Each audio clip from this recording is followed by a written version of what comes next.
Okay. Dear colleagues, my name is Daniel Josic. It is a pleasure and an honor for me as representative of Switzerland to chair today the Assembly. Chers délégués, c'est un plaisir et un honneur. Dear delegates, it's a pleasure and an honor to preside this assembly in the name of for Switzerland, a multicultural, multilingual country. Colleagues, it's a pleasure and an honor to preside over this General Assembly on behalf of Switzerland, a multicultural, multilingual country. With Norway. Norway is ready. Please, you have the floor. Next speaker, próximo, is España. Next speaker is Spain.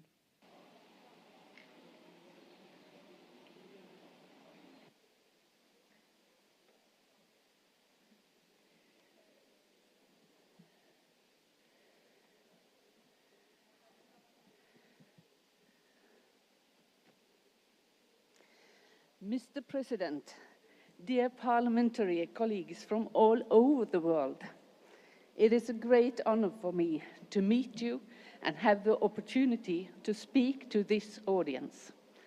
I am representing Norway for the first time in the IPU delegation, and it's very inspiring to listen to you all. My concern is climate change and on the ongoing loss of biodiversity. It is our responsibility to work together to find solutions to climate change that everyone can go for. No one left behind, because we only have one common atmosphere and one common ocean. Being a grandmother is one of my greatest pleasures in life. But every day I think about my 10-year-old grandson, about his future, and that of millions of other children. How can we, members of our country's parliaments, take action to make a difference? The COVID-19 pandemic makes it even more vital. A just and fair distribution between countries and people are essential if we are to succeed in tackling climate change and its consequences.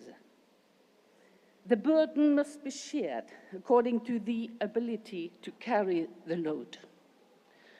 Cooperation, exchange of knowledge, and internationally solidarity are fundamental for creating the trust and confidence needed to reach the sustainable development goals and fulfill the Paris Agreement, which Norway also has adopted. I come from a country that, together with Canada and Indonesia, has one of the world's longest coastlines. Norway has extensive ocean areas, 6 times greater than our land area. So it's not hard to see why we are so concerned about the health of the ocean and its ecosystems. Ecosystems that are indispensable for our survival. Marine photosynthesis supplies 50% of the oxygen in the atmosphere. That is, half the oxygen you breathe comes from marine photosynthesizers, like phytoplankton and seaweed. The ocean also plays a crucial role in carbon storage, as it holds 50 times more carbon dioxide than the atmosphere. A small change in the fluxes to the ocean carbon pool could affect the ocean storage capacity and in turn impact on atmospheric CO2 levels. Therefore, plastic pollution is one of the world's most rapidly growing environmental issues. Over the course of the next 20 years, the increase in plastic waste is forecast to double. Plastic leakage into the sea is expected to triple. and the total volume of plastic in the oceans may increase fourfold. So it is of the utmost importance that we stop the pollution of our oceans now, before it's too late. But let me conclude with some good news. At the 5th UN Environment Assembly in Nairobi in March this year, following 10 days of negotiations, world leaders agreed to work on an internationally, legally binding instrument to end the plastic pollution. The world now agrees to draw up an agreement to promote a circular economy of plastic with additional positive effects on climate, biodiversity, and pollution.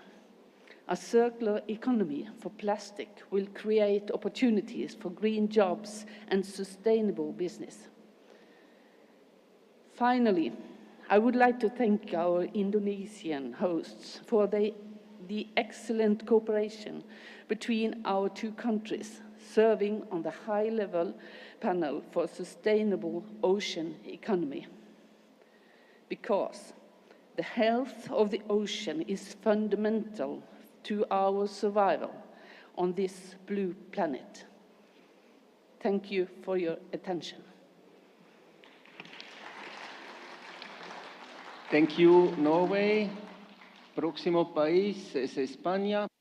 The next speaker is Spain, please. Spain, you have the floor.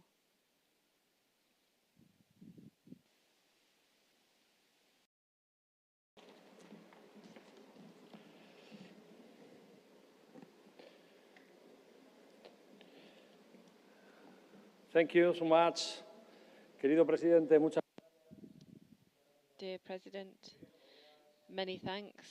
Dear colleagues, for me, it's a real pleasure to speak on behalf of Spain and also to be able to tell you about our commitment to the important topic of climate change.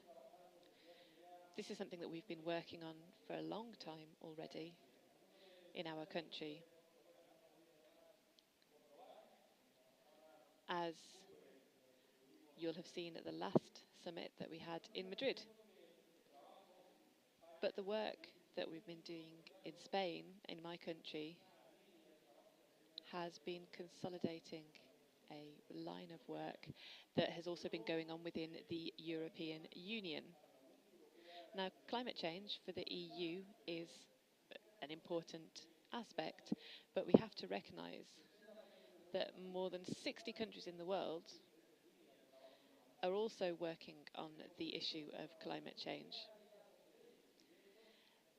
They've got laws, and in May of last year, 2021, in my country, in Spain, we passed a new climate change law and energy transition.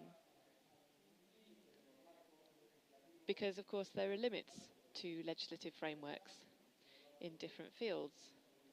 I'm talking about the Council of Ministers, the European Parliament, and in Spain, we want to have a legislative model in the Spanish Parliament. And so we're going to be continuously revising our goals. For us, this is a basic commitment. We have to remember that in our country, since 2008, our MPs formed a commission which was very committed within the Spanish government. And this was a study group and which was very important for our country. Because when we're talking about climate change and when we're talking about energy transition and our commitment to guaranteeing the availability of natural resources not only for our countries but also across the whole world,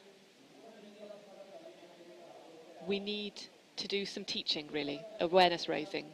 We need to be constantly thinking not only about the commitment that we have here and now, but about the commitment that we will have moving forward. And so we, citizen representatives in parliaments, we are working, as we do almost every day, for the common good of our people. But of course, we also need to think about the common good of our planet, the future of our children, the future of our grandchildren. And we need to do that today. We simply cannot wait until tomorrow. Of course, we have to put this in context. These are commitments within our laws that we need to be able to comply with.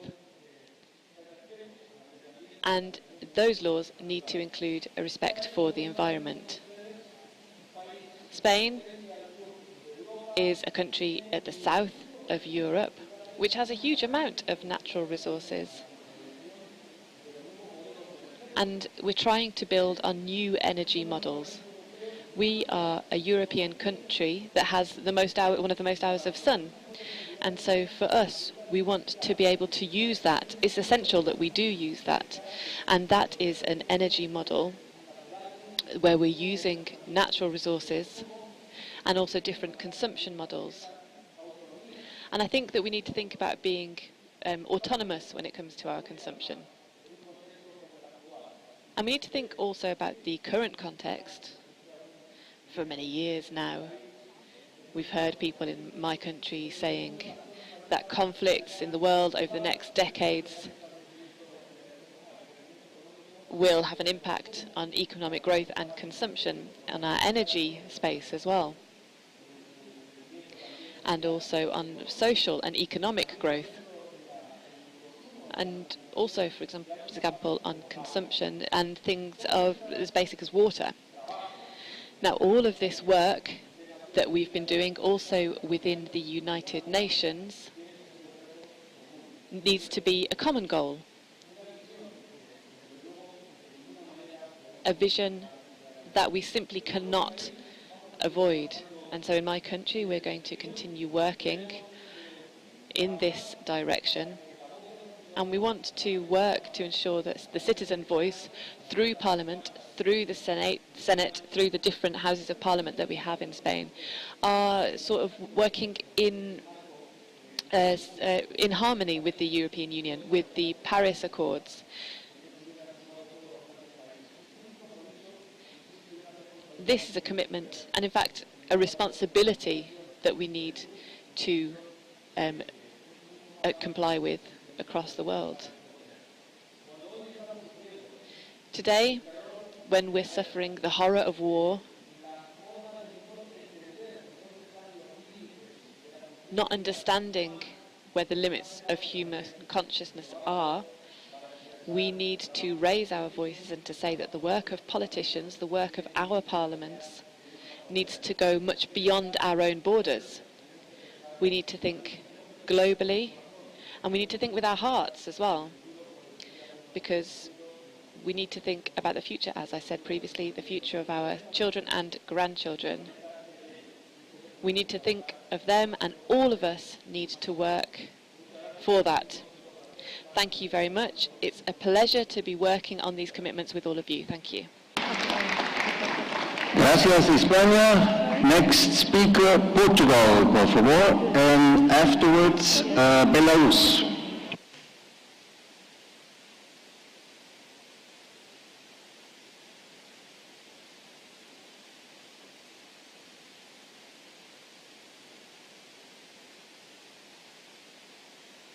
Mr. President, Sr. Presidente da Assembleia, Chairman of the Assembly, dear Chairman of IPU, Eduardo Pacheco, it's a great honor for us to be here today and how you represent our country. Secretary General of IPU, dear colleagues, dear members of Parliament.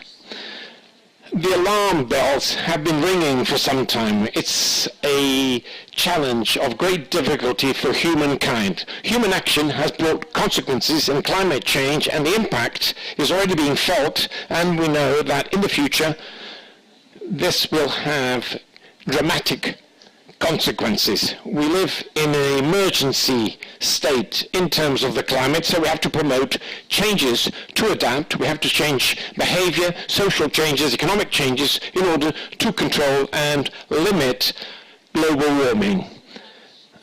Dear colleagues, dear MPs, it's not a subjective issue, it's facts. The reality is so alarming that the Secretary General of the United Nations, Antonio Guterres, described this as a red warning for humankind. Portugal and several other countries who are represented here today are exposed to the impact of climate change. And because of that, in the last 20 years, the Portuguese Parliament and the different Portuguese governments have placed climate action at the top of our agenda, with significant developments in our public policies at this level. So, dear colleagues, dear members of Parliament of all the world, this is a challenge which we can't win alone. Like in everything at IPU, we are stronger together, working together. And like some parliaments inspired us in the past in preparing the recent legislation about climate, we also believe that IPU can and should be a platform of cooperation, support, and strengthening parliamentary action with best practices being shared and initiatives between the different countries. This cooperation is essential to achieve collectively the objectives of carbon neutrality. The world is a village. It's our home. It's our safe haven. We are all responsible for taking care of the planet. All of us are responsible for passing on to future generations the same planet that we received. I can tell you that the Portuguese delegation and the Portuguese Parliament, which we represent, are committed to this end. The current panorama foresees irreparable damage in the near future, so we have to strengthen measures to change the course towards carbon neutrality. Our parliaments are, as a result, essential to make governments of the world to act, face these challenges, and include all that can be agents for change, citizens, companies, NGOs, and the private sector, so that together we can act towards our objectives. IPU has a mission which is dovetailed to democratic values, sovereignty of nations and people and development. The Russian invasion of Ukraine, the destruction, the fear which it has caused is a denial of everything that we defend as parliamentarians elected by free citizens and who build fair, modern and solidarity societies. So I can't finish without stating that we strongly condemn the intolerable war which Putin brought to our current times, and also condemn the shame of Mr. Kozachev spoke here yesterday through the video which was shown. The war in Ukraine is not a military conflict. The destruction which we have witnessed is not a special military operation or humanitarian operation, as was insinuated here. And deaths in Ukraine are not a way of helping the people of Ukraine. More than the solidarity with the people and the institutions of Ukraine, we have to have the ability of restating the values which we defend. We have to be able to strengthen our capacity of intervention and our freedom of action. And here, the climate change challenge has a role to play. Depending on Russian oil and gas is a weakness of Europe and many of the countries that we represent, and is used as a conditioning factor and a weapon against our freedom of action and freedom of intervention. So we need the courage to speed up transition to renewable energies and make changes in how we move, how we consume, and how we live. to increase the efficiency of our networks and interconnection between our networks. Portugal has natural resources which are unique in the world. We have the best sun, the best wind, the best sea, the best river, forests, biodiversity. It's possible to reduce our energy dependence and use more renewable energies and be an example to the rest of the world. In fact, in Portugal, the consumption of energy, renewable energy, is more than energy produced by carbon fuels and represents 61% of the consumption of electricity in our country. The way towards climate neutrality is also the way to peace, to democratic values, and to sustainable development. It's the road which prevents large fossil fuel producers can place their political agenda through weapons and by manipulating energy markets. It's the way that we want to build. It's the roadmap to a better future, more sustainable, with more freedom and a happier world. Thank you. Thank you, Portugal. Next speaker, Belarus, please, followed by Syrian Arab Republic.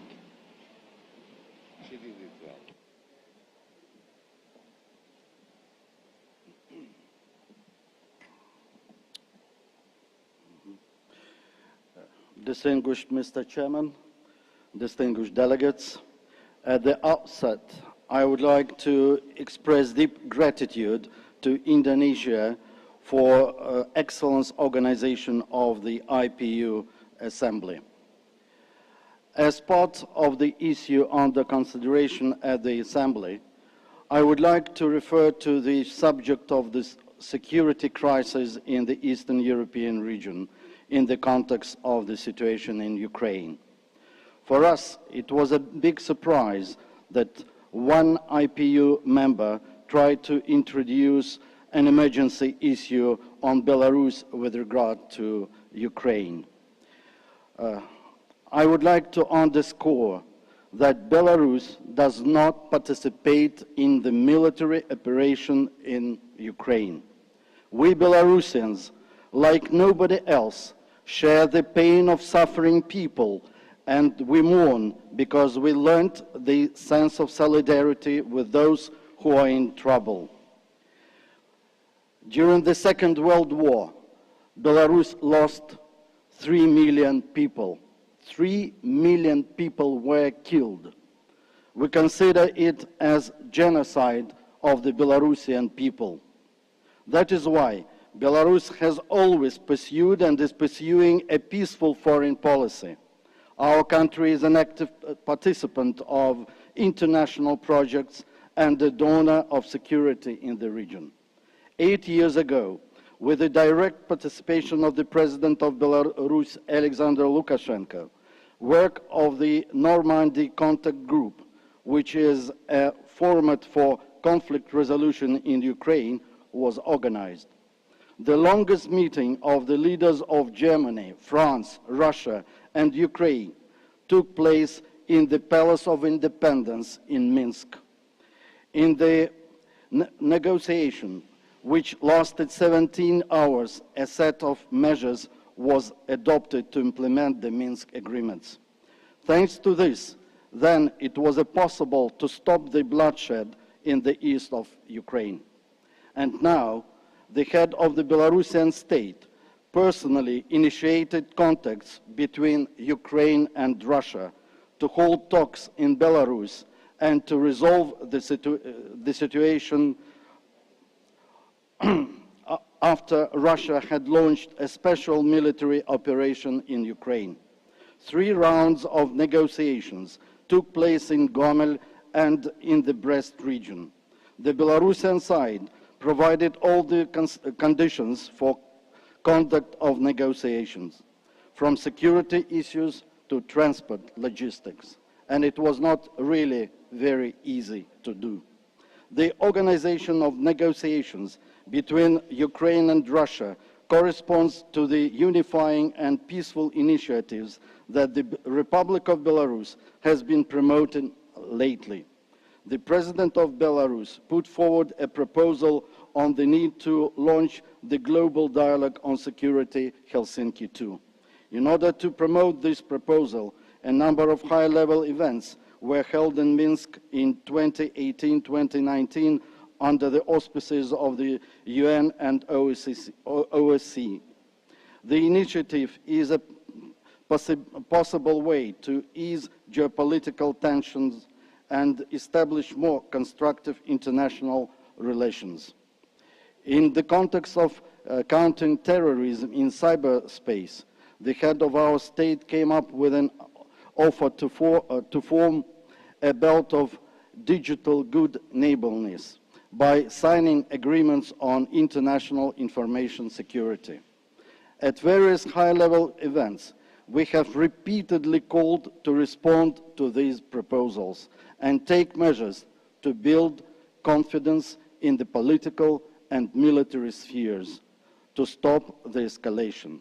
Regarding the issue of climate change, Belarus is firmly committed to the transition to a low-carbon, sustainable economy, to halt global warming and mitigate climate change for the sake of present and future generations' prosperity. Belarus was one of the first European countries and the 30th in the world who ratified the Paris Agreement and started to implement it.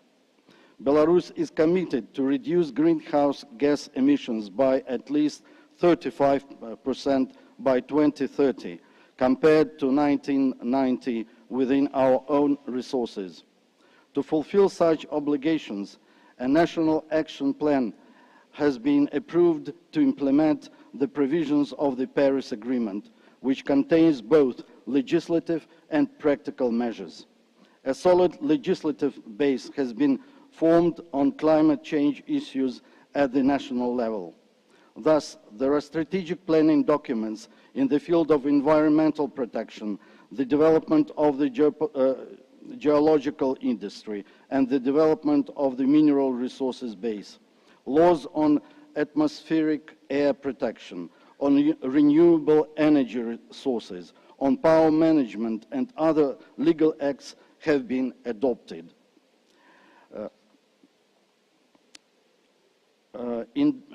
In Belarus, renewable energy and electric transport are being developed. Energy-efficient buildings are being put up. Low-carbon and energy-efficient technologies are being introduced. Also, great attention is paid to preservation of natural wealth like forests, swamps, and lakes.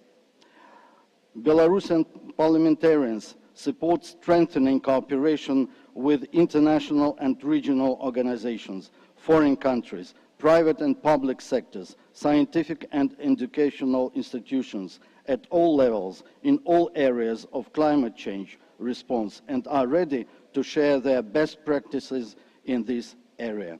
Thank you so much. Thank you, Belarus. The floor is now for Syrian Arab Republic, et l'Algérie se prépare, s'il vous plaît.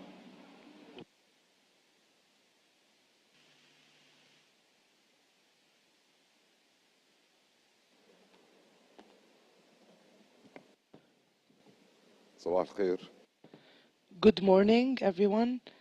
Mr. President of the IPU, ladies and gentlemen, first and foremost, we would like to express our thanks and appreciation for the invitation to the Syrian people to participate in the 144th, and Mr. Hamouda Sabah salutes you all the way from Syria. We are honored to participate in this assembly. We would also like to extend our thanks to the Republic of Indonesia for their warm welcome and their excellent organization. Ladies and gentlemen, climate change might be an urgent issue. We should develop policies and laws that protect the environment and meet the needs of citizens. However, before talking about that, I would like to talk about what my country and people have been going through for 11 years. It has been witnessing all kinds of attacks. First of all, military aggression by the USA and the separatists. They are directly occupying Syrian territories, and it's an illegal occupation. There are also takfir organizations supported by Turkey. They are occupying our territories. They are damaging our environment, our natural resources, and depriving citizens from water resources. Let us not forget the repeated Israeli aggressions on Syrian territory. This is a violation to the sovereignty of our state and a violation to the UN Charter and international law. Second, the entrance of terrorists have been facilitated to Syria through Turkey. They have been provided with weapons and they committed crimes. They killed citizens and they stole wheat, oil, and other resources. Second, hospitals, infrastructure, electricity grids, schools, universities have been destroyed. Heritage buildings have also been stolen. This has been happening with the support of some countries that claim to be supporting human rights. However, they are committing direct crimes using their proxies against our people and our country.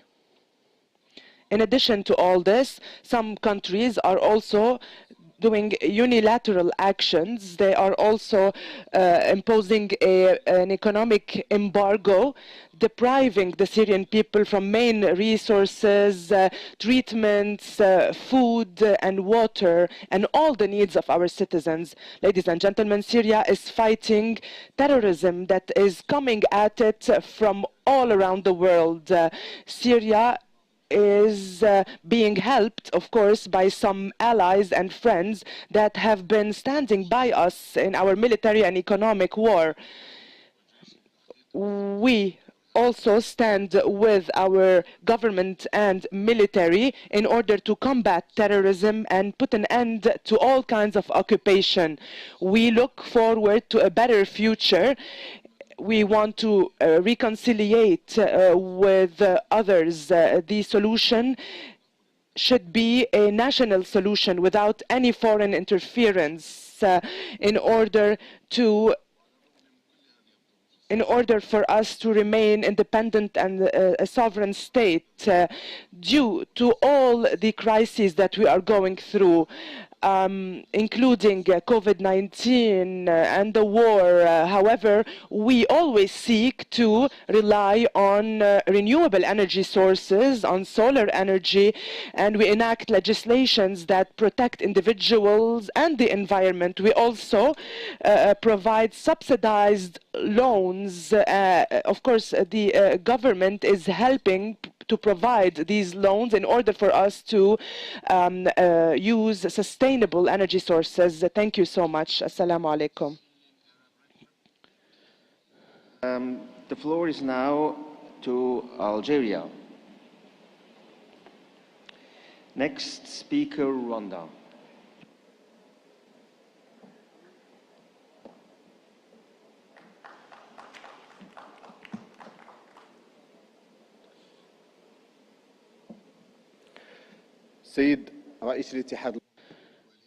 President of the IPU, head of the Indonesian Parliament, heads of parliaments and delegations, Secretary General of the IPU, ladies and gentlemen, we are in a very beautiful land that has very special relations with Algeria. In difficult circumstances, it is hosting the 144th IPU Assembly. First and foremost, we would like to extend our thanks and appreciation to the Indonesian Parliament for their warm welcome and excellent organization. We would also like to praise the efforts of the IPU as they are preserving this organization. Allow me as well to convey myself to the President the salutations of Mr. Ibrahim Bughali, who couldn't attend at the last minute because of other preoccupations. Mr. President, unfortunately, we are holding this assembly in a very disturbed world. The pandemic has pushed a lot of immediate issues to the back of our political agenda. The UN Conference of Parties, the COP26, has been held in order for us to pay attention to this important issue that is a very complicated global challenge. The challenges imposed by climate change forced a lot of governments and states to reach a common goal: the importance of developing strategies to adapt to climate change. However, despite all the efforts, and 7 years after the adoption of the Paris Agreement, we are still witnessing a global environmental deterioration which poses a risk to humans and the environment. The world is not well equipped to deal with the deteriorating impacts of climate change, and experience has showed that we need more planning in order to be able to face this big challenge. Ladies and gentlemen, we meet here today, and this shows that as parliamentarians we feel responsible to solve the climate crisis. Undoubtedly, this responsibility is based on our understanding of the importance of the issue. Therefore, we are enacting legislations and laws in order to solve this problem. This parliamentary role is not easy. Legislators are finding it difficult to adapt to climate change. First of all, climate change is a real challenge to sustainable development because it is related to a lot of sectors: energy, health, education, water security. All these sectors will be mostly impacted by this phenomenon. Therefore, we need an integrated policy that aims at achieving sustainable and comprehensive development. The second challenge faced by legislators is combining new climate change adaptation laws in the texts of the laws. The texts are not accurate enough because we cannot expect the dimensions and the future of this challenge despite all the scientific discoveries. Third, climate change has geopolitical consequences. These consequences pose a big challenge, and this could lead to future challenges facing legislators. Ladies and gentlemen, climate change effects are mostly affecting developing countries. They are the most affected. These countries have a very big financial burden. This is causing an economic imbalance in addition to the environmental imbalance, which is represented by wildfires, floods, droughts, and other disasters. Algeria believes that it is important to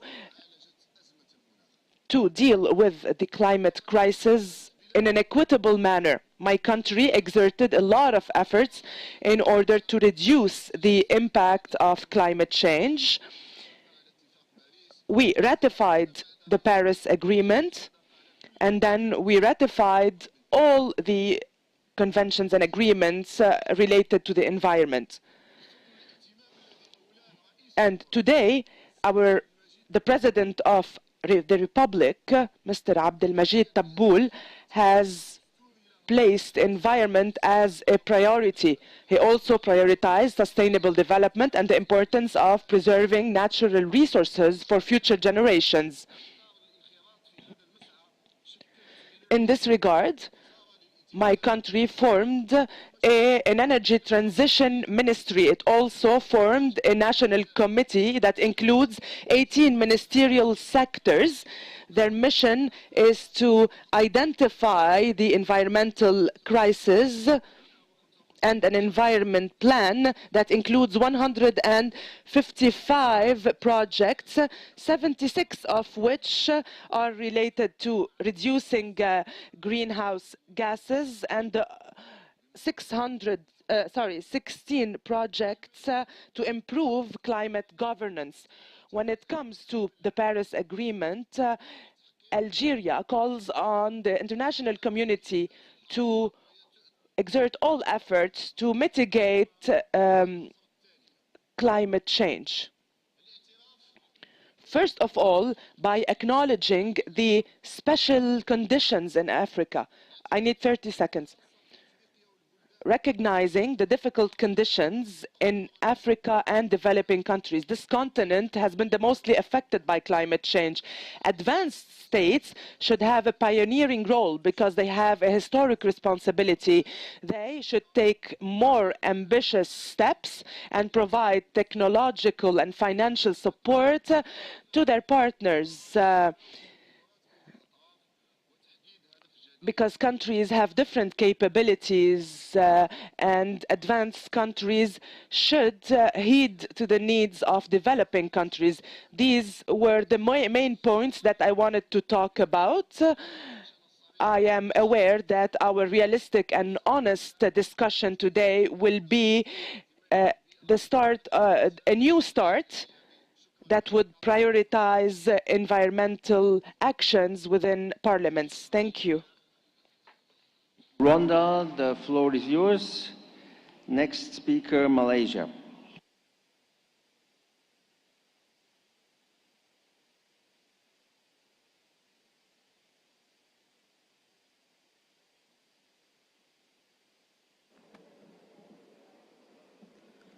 Honorable Chair of this session, dear colleagues, parliamentarians, I would like, first of all, to thank the Parliament of Indonesia for the successful organization of this assembly, and I extend my deepest appreciation to the people of Indonesia for their great hospitality.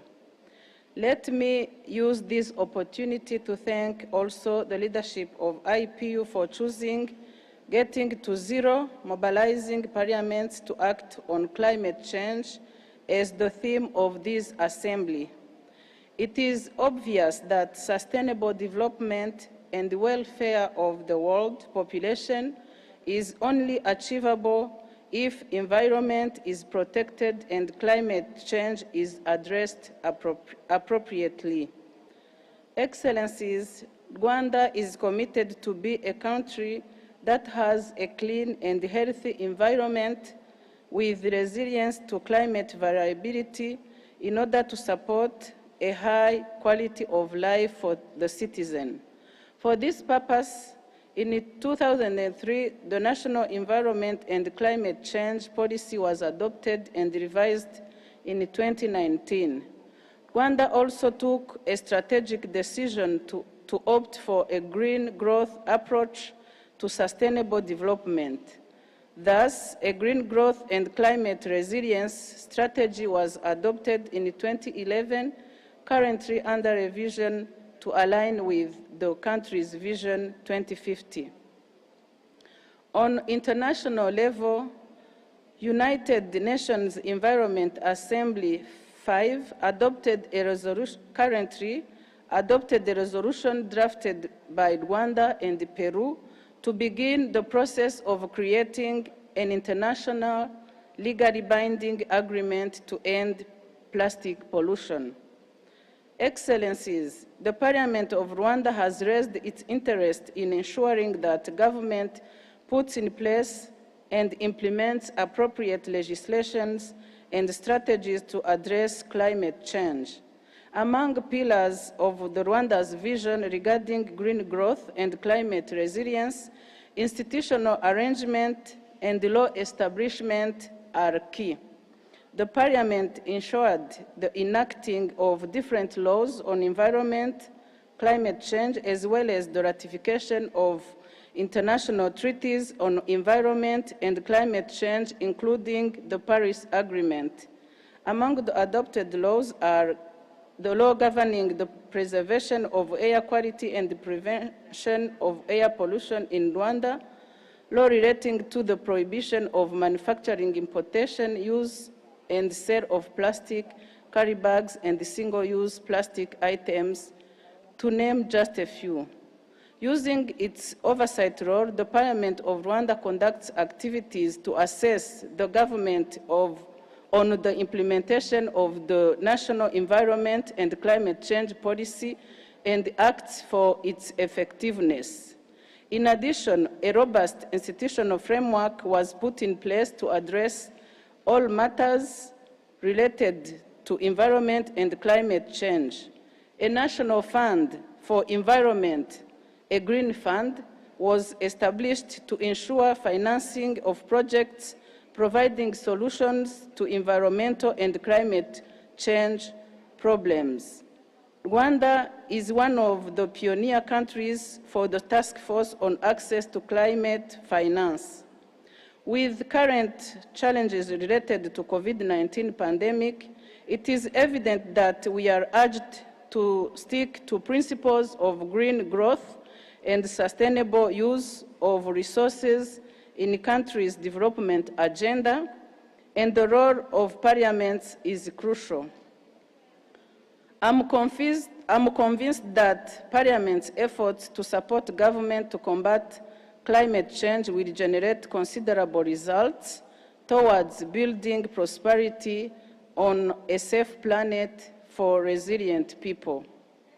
Let's have takeaways that will feed in ongoing actions towards successful implementation of COP26 recommendations and appropriate preparations of future climate negotiations to ensure we shift focus from talks to action where it matters most. In conclusion, while Rwanda looks forward to welcoming you all in Kigali in October 2022 for the 145th IPU Assembly, stay safe and healthy. I thank you for your kind attention. Thank you, Rwanda. The floor is now to Malaysia, followed by Pakistan.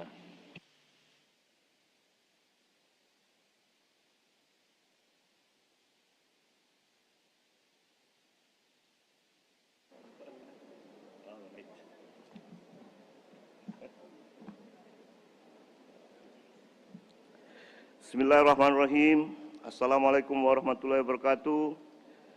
Good morning, His Excellency Honorable Chairperson of this session, Excellency Speakers, distinguished guests, ladies and gentlemen. It is a privilege for me, Mamun bin Sulaiman, Member of Parliament for Kalabakan Sabah, to represent Malaysia and be part of this session. Your Excellency, ladies and gentlemen, Malaysia Parliament actively attended international conferences and debates. Nonetheless, the collaboration should not just bind and the declaration and resolution on the paper. It should continuously improve with more value action based on mutual understanding to protect our environment. Such engagement will bring two or more organizations together to share expertise, including parliamentary strengthening in discussing and debating climate change during a parliamentary sitting.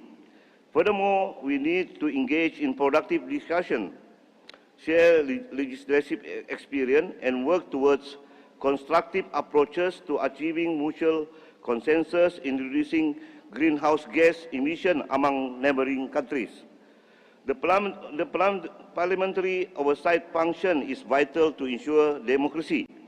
The demands and complexities of oversight and budget on climate change come with significant challenges, such as urgent need for bigger budgets and increased implementation capacities.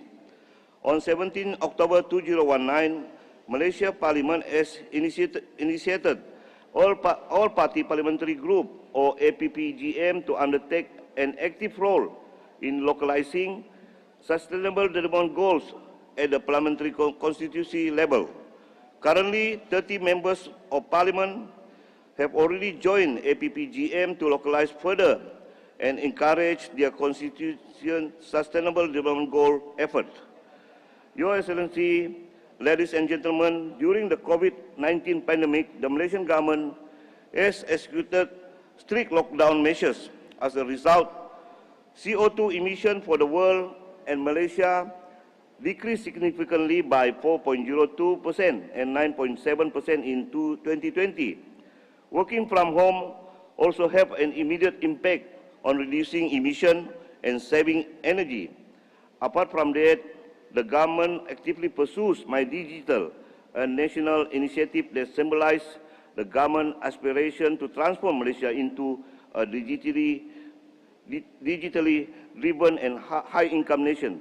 Digitalization will naturally and positively impact the environment that uses less paper. Malaysia collaborates within sharing knowledge with other countries to add value to our society and encourage the government to explore more opportunities for green transition. At this time, Malaysia and Japan are exploring new areas in the Look East policy, including disaster risk management, carbon neutral development, health and aging, digitalization, and aerospace technology. We are proud to say that our government is extremely concerned about climate change, climate action. Thus, the commitment to sustainability sits high on the national agenda.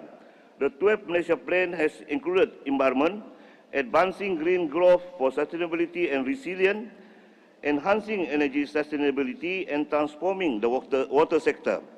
In addition, we are highly committed to our target by focusing on the country's aspiration to achieve net zero greenhouse gas emission as early as 2050, in which the achievement is subject to findings of the long-term low-emission development strategy, which will be finalized by the end of 2020 by our Ministry of Environment and Water.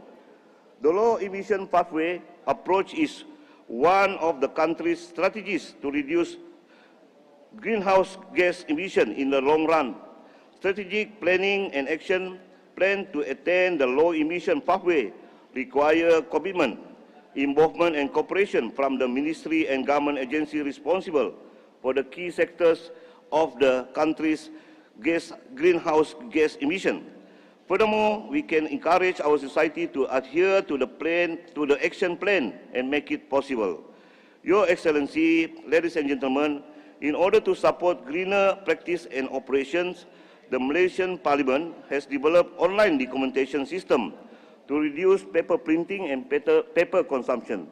Moreover, our new Member of Parliament's building was built with a rain harvesting system for the irrigation system.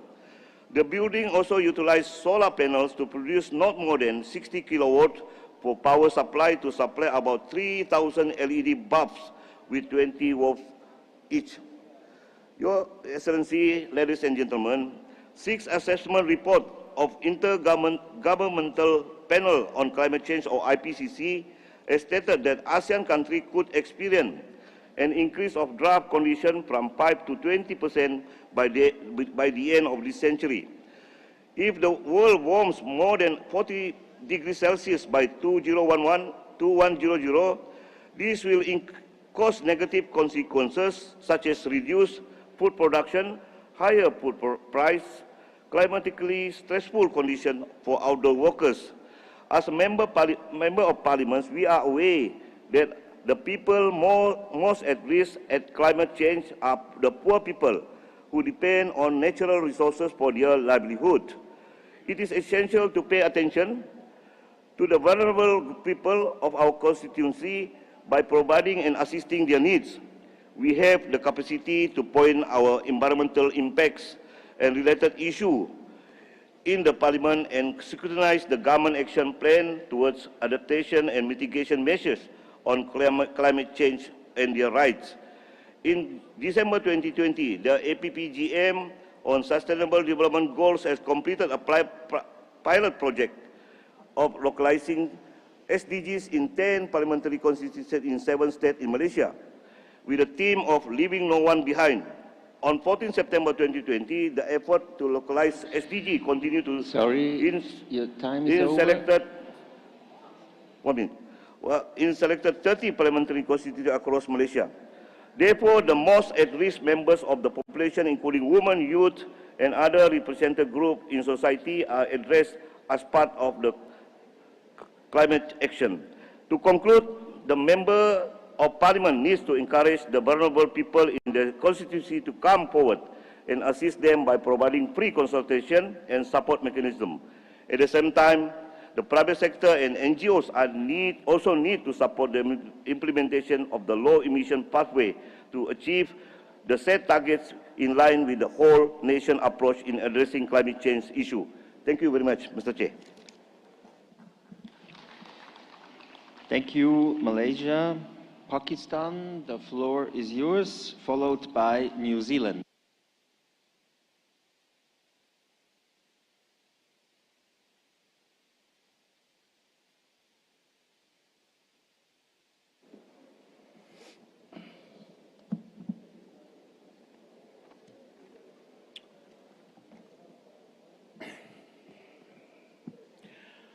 President of the Assembly, Secretary of the Assembly, honorable speakers and presiding officers from across the world, honorable parliamentarians, dignitaries, distinguished guests, ladies and gentlemen, assalamu alaikum and a very good morning.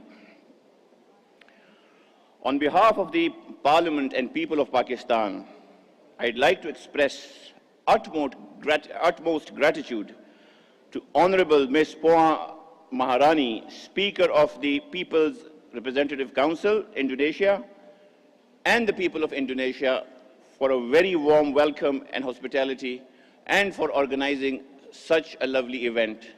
Indonesia, you have won our hearts.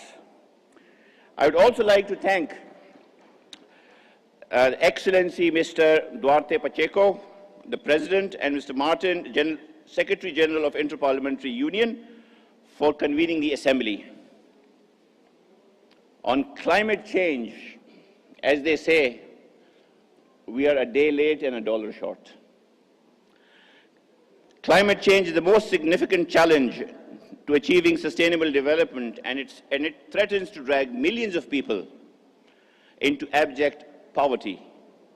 On one hand, climate change influences key natural and human living conditions, and consequently the basis of social and economic development, while on the other hand, society's priorities on sustainable development influence both the carbon emissions that are causing climate change and the vulnerability.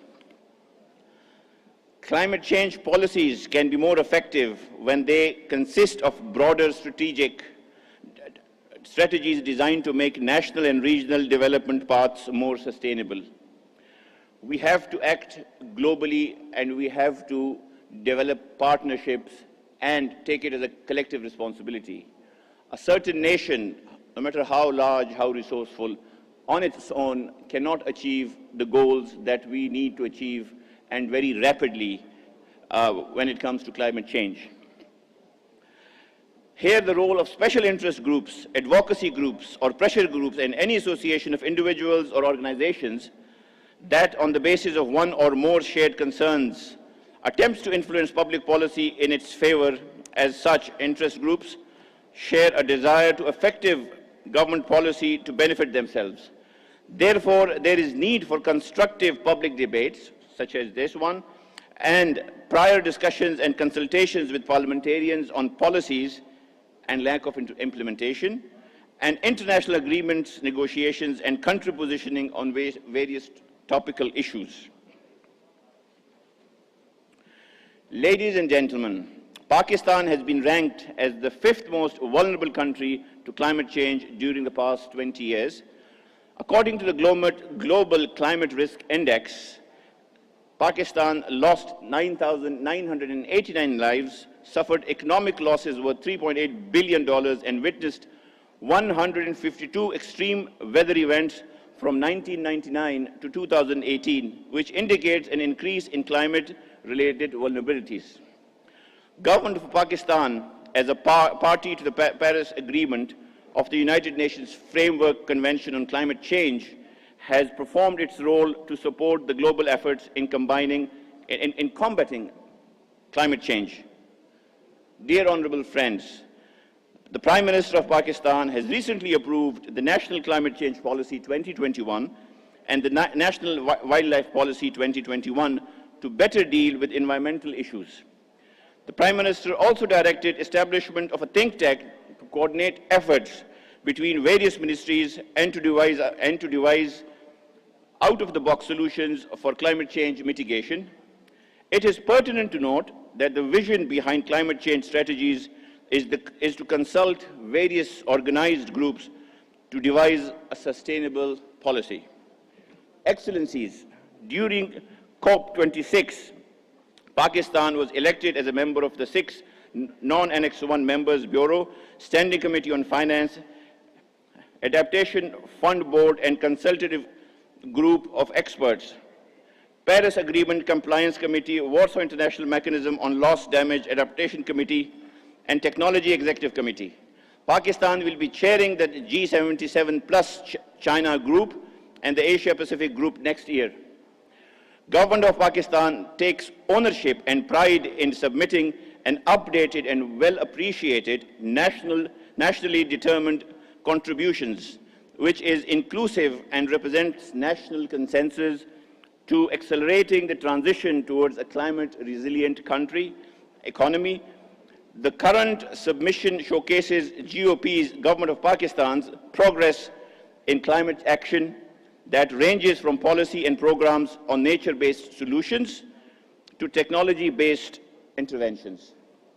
Ladies and gentlemen, Pakistan recognizes the role of nature in climate change adaptation and mitigation and has developed robust natural capital restoration efforts, including the award-winning 10 billion tree tsunami program, protected area initiative, Recharge Pakistan, to name a few. These programs have also served as a way to enhance livelihood opportunities for the most vulnerable, including women and youth. In addition, Pakistan has introduced a number of policy actions focused on mitigating greenhouse gas emissions from high emission sectors like energy and industry. Pakistan intends to set a cumulative, ambitious, conditional target of overall 50% reduction of its projected emissions by 2030, with 15% from the country's own resources and 35% subject to international cooperation that would require US $101 billion just for energy transition. To reach the target, Pakistan aims to shift 60% of renewable energy and 30% of electric vehicles by 2030 and completely ban imported coal. Pakistan requires to strengthen its scientific and technological... Your time is over. Well, in the end, I think climate change is the single most serious threat, not only to the globe, but to all of us. And I think there's no reason why we should not think collectively and take it as a principle of policy to leave everything aside and agree to work in the name of the humanity to ensure that climate change does not affect us as it already has. I thank you all. Thank you very much. Thank you, Pakistan. New Zealand, the floor is yours. Next speaker, Denmark.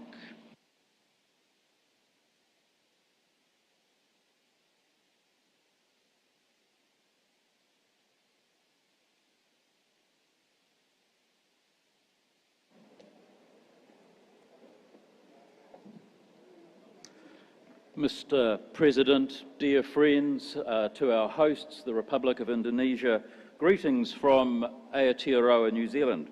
May I commence my contribution by thanking you all, dear friends, for the respectful and considered debate on the important emergency item sponsored by New Zealand. We appreciated that.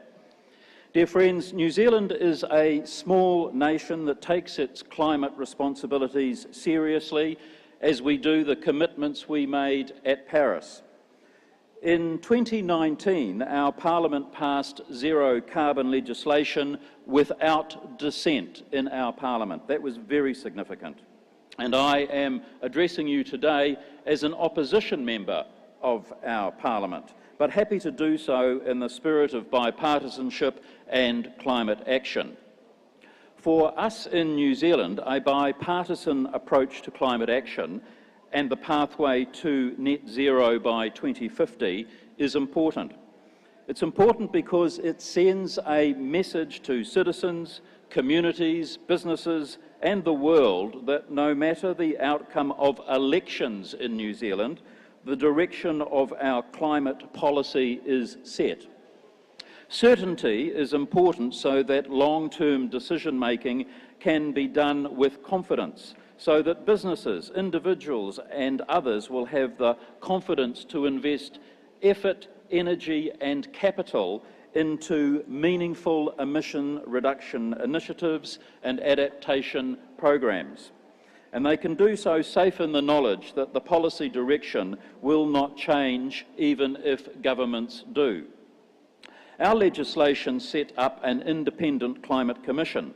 Our legislative model has been based largely on that which has been so successful for the United Kingdom.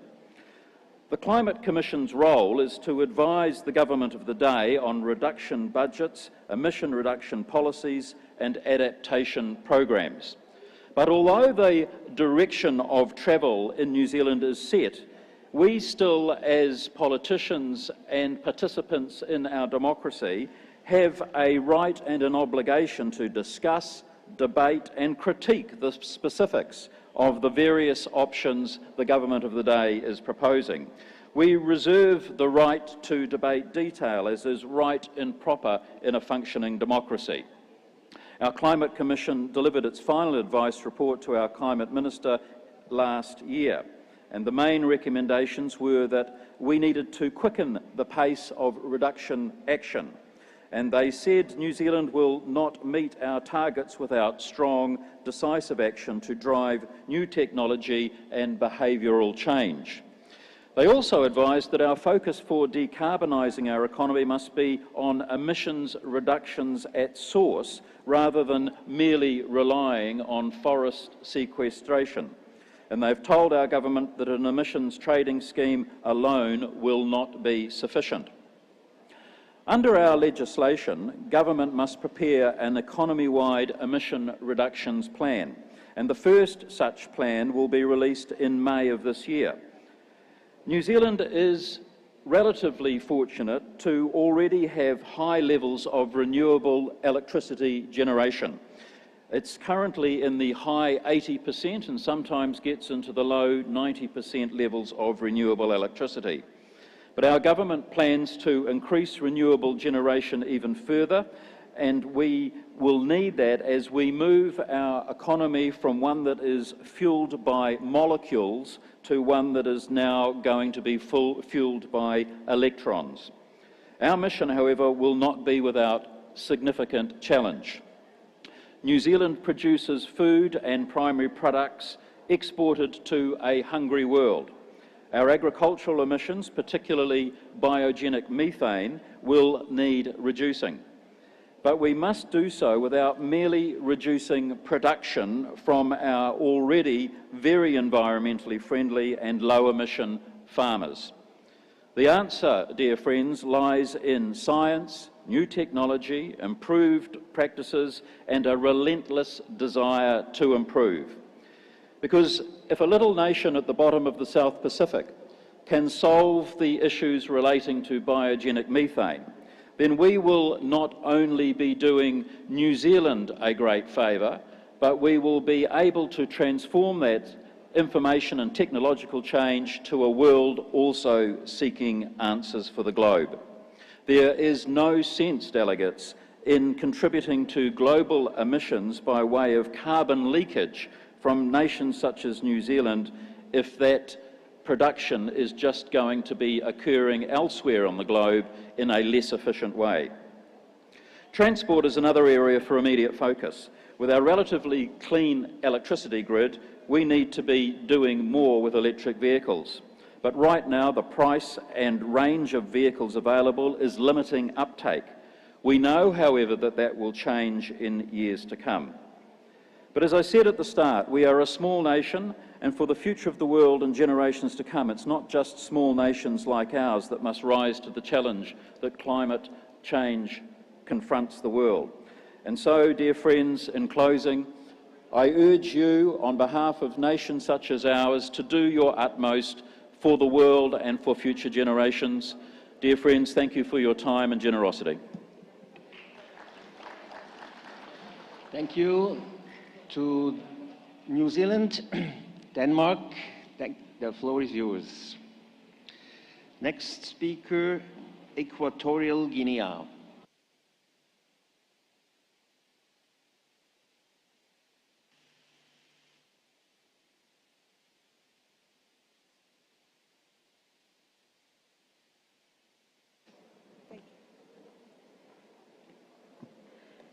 Chairpersons, fellow parliamentarians, ladies and gentlemen, I'm pleased to address this assembly. We parliamentarians have a unique opportunity here to discuss the challenges and the solutions of our societies.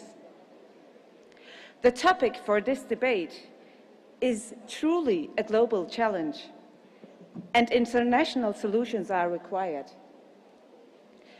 If we look at the latest IPCC report, it makes it clear that we are facing frightening perspectives and severe consequences if we don't act immediately.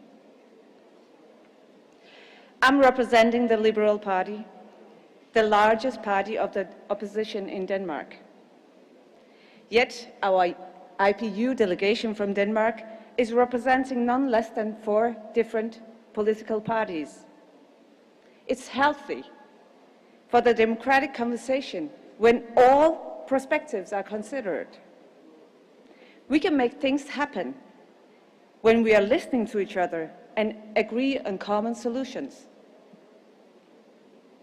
Dear colleagues, when we have something very valuable to lose, we have to dare fight for it too. We have to be committed. We have to be united, and we have to have the courage. And when I say those words, I cannot stop myself from saying, just like the Ukrainian people are doing right now, fighting for what they believe in. They should be an inspiration for us. Around the world, the climate crisis has united people with a common cause, and not least the young generation.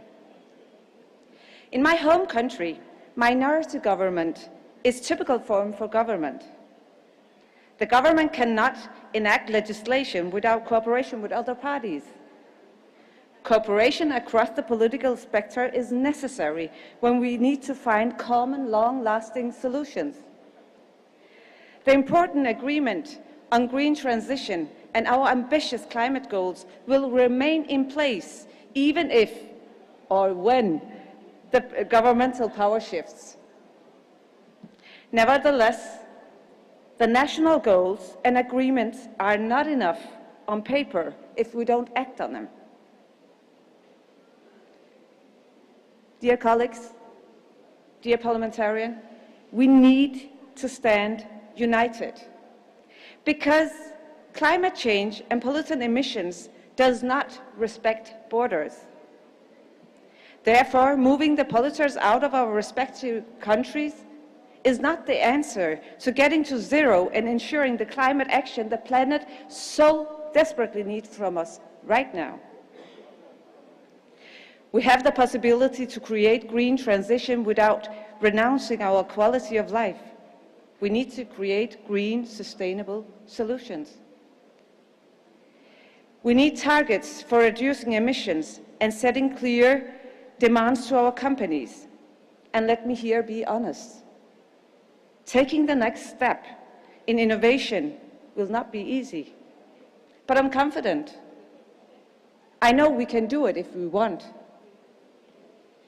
The COVID-19 pandemic has taught us that we are more able to adapt to a changing world than we ever thought was possible.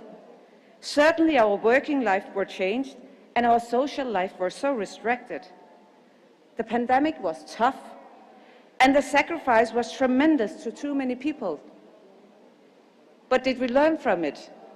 Yes, and that we must not forget. We invested resources and developed vaccines faster than ever before. We demonstrated that political will and leadership can make things happen. To evolve to a greener future, we must bear that willingness for innovation, progress, and cooperation in our minds. We did it during the pandemic. Why not now, to the benefit of the climate? We must invest in technologies and solutions and implement and further develop the ones we already have. In Denmark, in my country, we are ready for the next adventure of green growth. We have green technologies from Danish companies, wind turbines from Vestas, thermostats from Danfoss, and pumps from Grundfos. And we need to develop more. For instance, we now establishing a new so-called energy islands. And we believe this is the way to go. Some believe that green technology cannot exist in society with economic growth. I don't agree in that. In fact, we need economic growth in order to finance the green transition. Because we all have a legitimate need to consume in order to have the quality of the life we all seek, and to create good quality of life for everyone. Dear colleagues, parliamentarians, let's stand united to create our sustainable green future. We must fight barriers for climate change by providing the action and change demanded by especially the young generation. We need, and they deserve, a future without rising numbers of heat waves, rising sea levels, wildfires, and extreme weather.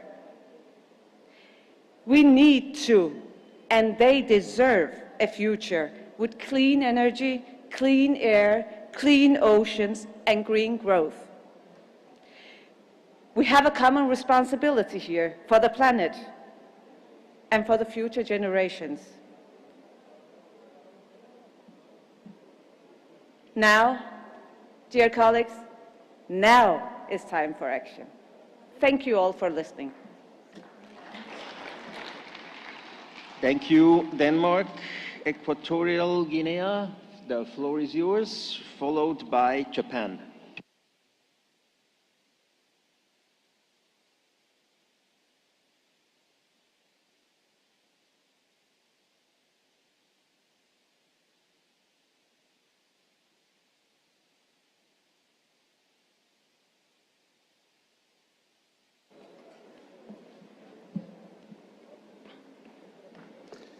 Señor Presidente. President of the IPU, Presidents and members of delegations of parliaments that are here with us, ladies and gentlemen, on behalf of the Parliament of the Republic of Equatorial Guinea, allow me first of all to congratulate and express my gratitude to the Parliament and people of Indonesia and the IPU for the fantastic organisation of this 144th Assembly, as well as the welcome and care taken of my delegation since arriving in beautiful Nusa in Indonesia. It's a pleasure to share with members of this august assembly the thoughts and vision of our government around the title of this forum, which is mobilising parliaments to act on climate change. These days, we cannot deny the increase in climate change is a global emergency that goes beyond national borders. Indeed, it's a problem that requires coordinated solutions at all levels and international cooperation in order to help countries progress towards low carbon emission economies, aiming to provide solutions to this damaging phenomenon that can cause, among other things, deforestation and the disappearance of ecosystems, the loss of marine and coastal resources, and the exhaustion of the planet's natural resources as a consequence of temperatures rising above global averages, as well as rising sea levels, reduced rainfall, and shifting seasons, as well as the burning of fossil fuels with their high carbon content. To achieve these goals, we certainly need an interinstitutional and inclusive coordination mechanism, along with concrete measures and actions, not only from governments, but also from other institutions and states that have signed up to climate change agreements. In particular, the Paris Agreement, which, after signing, turned into commitments, and then the subsequent signing of the International Treaty to do with the environment, which not only aims to substantially reduce global greenhouse gas emissions, but also to limit the global increase in temperatures within this century. When it comes to legislative power, parliaments can dynamically activate their legislative procedures to pass laws about climate change, aimed at encouraging the implementation of all commitments made by states in the agreements made in the various conferences of the parties. We also need to propose, revise and modify and approve laws that contribute to fighting climate change in order to implement the Paris Agreement. Like other countries, the Republic of Equatorial Guinea in particular is finding itself affected by the devastating effects of global climate change. Therefore, our foreign policy, designed by His Excellency President of the Republic, Head of State and Government, to strengthen international cooperation with friendly countries and international organisations, has been aligned with the various COPs, and we have joined those conferences of the parties. We signed and ratified the 20 environmental conventions promoted by the United Nations, including the Kyoto Protocol on Climate Change and the Paris Agreement, signed on the 15th of December 2015. Although our greenhouse gas emissions are very low compared to industrialised countries. However, working on the basis of shared responsibility, we are prepared to collaborate and ready to reduce our emissions by 2050, in compliance with the provisions of the Paris Agreement. Guinea has made several advances recently in terms of preserving the environment and mitigating the effects of climate change. And I would like to point out the following. Firstly, the revision and updating of the National Action Plan and Strategy for Biodiversity Conservation. Secondly, the revision and updating of the environment law and the law on the use and management of woodland. Also, the creation within the National University of Equatorial Guinea of an environment faculty. Then, the creation of a National Institute for the Preservation of the Environment. And finally, adopting a national investment plan to reduce carbon dioxide emissions as a consequence of deforestation and degradation of our woodlands. And I would like to conclude this speech by wishing you success in your deliberations.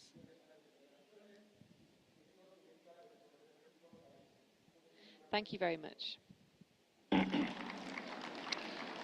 Muchas gracias, Ecuadorian.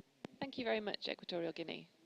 Is Japan, please, followed by Ecuador.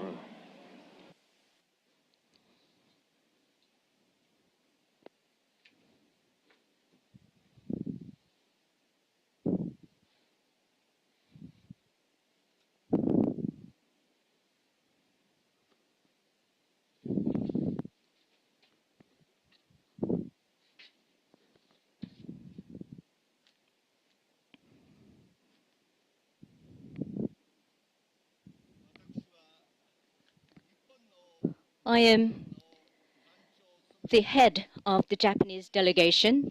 I'm from the House of Representatives. My name is Kazunori Tanaka. I'm very happy to have this opportunity to speak.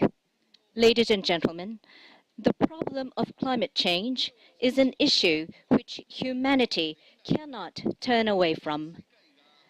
It needs to be tackled by the whole world. We, the parliamentarians, must reaffirm our role in addressing this issue.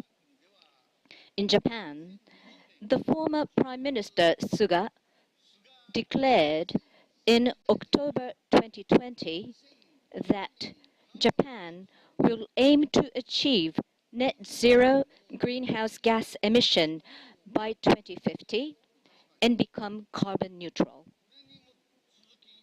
Following this declaration, in November, both the upper and lower houses of Japan each adopted resolutions declaring a climate emergency. Furthermore, in April 2021, during the Leaders' Summit on Climate, organized by the United States of America, once again, the former Prime Minister Suga pledged to the world that Japan will aim for a 46% cut in greenhouse gas emissions by 2030 against the level of 2013, and that it will continue to challenge an ambitious target of 50% reduction.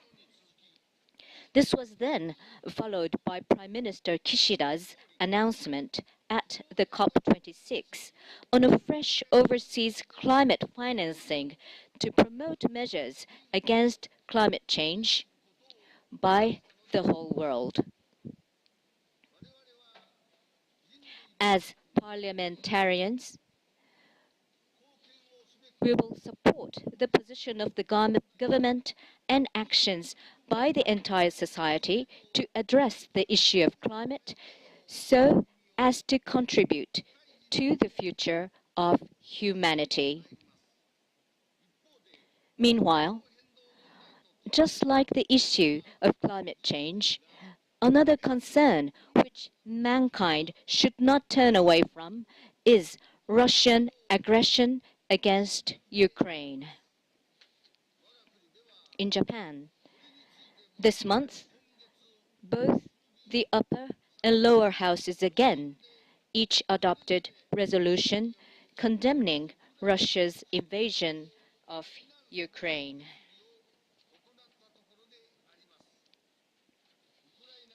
The daily lives of Ukrainian citizens are destroyed day by day due to this aggression. Even nuclear power plants are being attacked. Based on my own experience as the Minister for Reconstruction, which I served for 1 year from 2019, 8 years after the Great East Japan earthquake in 2011, I can say that destruction by the earthquake happened in just one moment. But it takes very long time to reconstruct and overcome damages caused by harmful misinformation of the accident at the nuclear power plant. Many people lost their lives, families, place to live, and even their jobs. Scars left in the hearts of the victims will never be healed completely. In Ukraine, such tragedy is not caused by natural phenomena, but by President Putin. Japan condemns this in the strongest possible terms. Japan being the only country in the world which suffered atomic bombings, we strongly claim that there should never be a threat or use of such nuclear weapons. I wish to share this resolve with all the parliamentarians gathered in this room to restore peace and international order in Ukraine.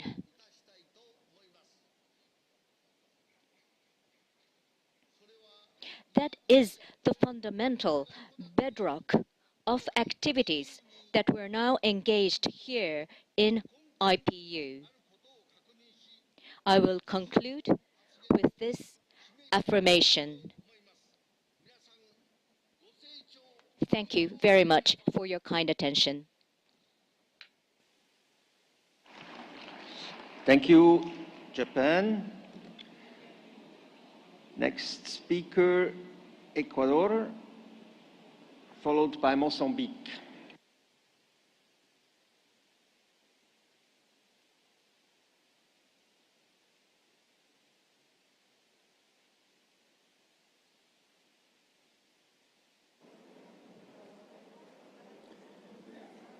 Buenos días con todos y con todas. Good morning, everybody. Greetings from the Ecuadorian delegation to all those of you present at this assembly. I would also like to thank the people of Indonesia for their generous hospitality. As parliamentarians, we know, understand and lead and also a part of actions in our country, and climate change is, of course, linked with power. In fact, it's part of the problem.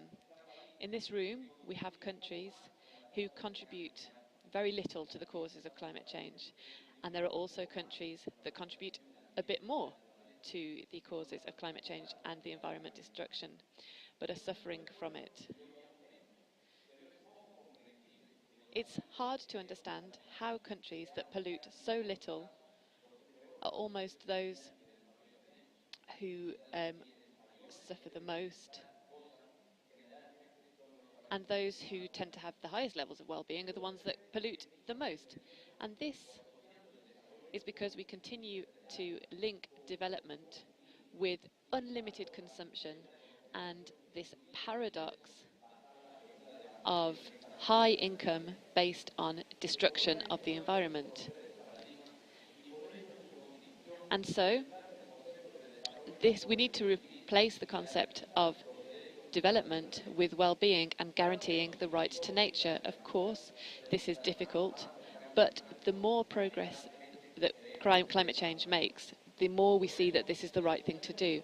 And so that is why we think rich countries need to provide compensation rather than exploitation. Are we simply going to stick with rhetoric, or are we going to take action? Sustainable development is on the 2030 agenda and the Millennium Development Goals, which were commitments from southern countries. The SDGs also includes commitments from the north to the rest of the world. and we need to comply with these sustainable development goals. Climate change is not only an environmental crisis, it is increasingly a humanitarian crisis. It's not about nature as we know it now, but it also cast doubt on our existence.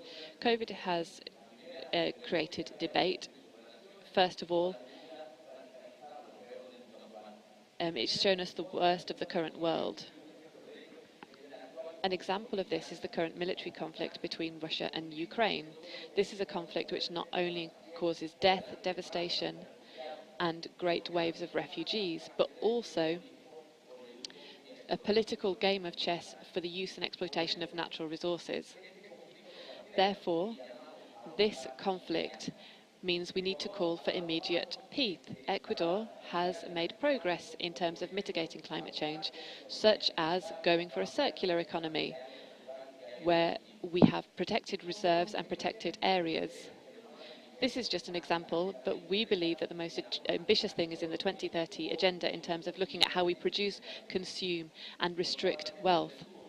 Southern parliaments, those of developing countries, are making a call to parliaments in the north, to the so-called first world, to call that their governments, but also their companies and their consumers, and say that it is time to leave this idea of extracting natural resources. Because in the post-pandemic age, we have an opportunity to move from rhetoric to concrete measures and concrete actions to combat climate change. Thank you very much. Muchas gracias, Ecuador. Next speaker, Mozambique, followed by Iceland.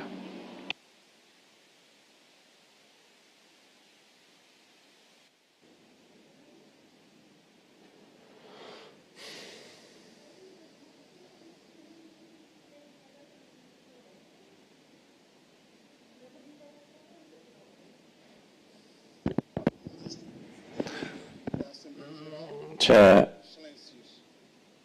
President, Excellencies, the worsening of climate change and the environmental risks warn us of the need to promote a development with globally sustainable ecological footprints, protecting the planet, the species that inhabit it, as well as the future of humanity.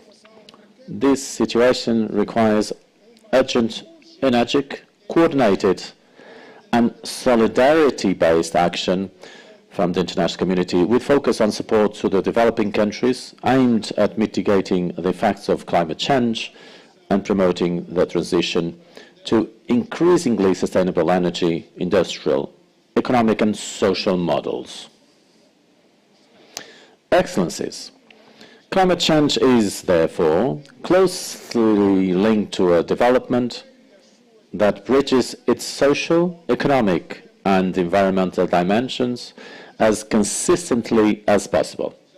The aspects listed above led us to reflect on the following points.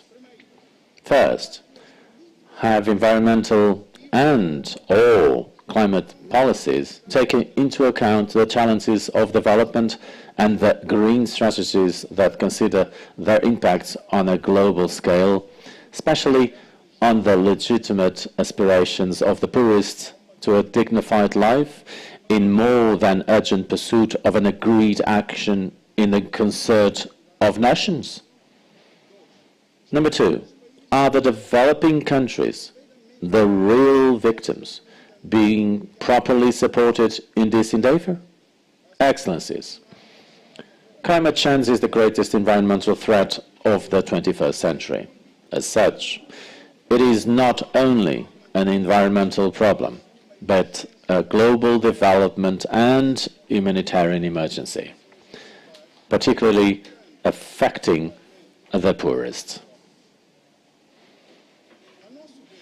In our view, the challenge of combating climate change has two main vectors: mitigation and adaptation. An effective combination of mitigation and adaptation measures can thus contribute to limiting their impacts in the future, and design with a multiplicity of sectoral policies from agriculture to energy, from environment to economy, from science into technology, to sustainable development options at global, continental, regional, national, and local levels. The climate crisis is an opportunity for us to substantially and profoundly reassess our vision and model of development that takes into account the importance of cooperation and solidarity within and across countries. We must also recognize that a truly responsible ecological and sociological approach cannot forget justice in climate change debates.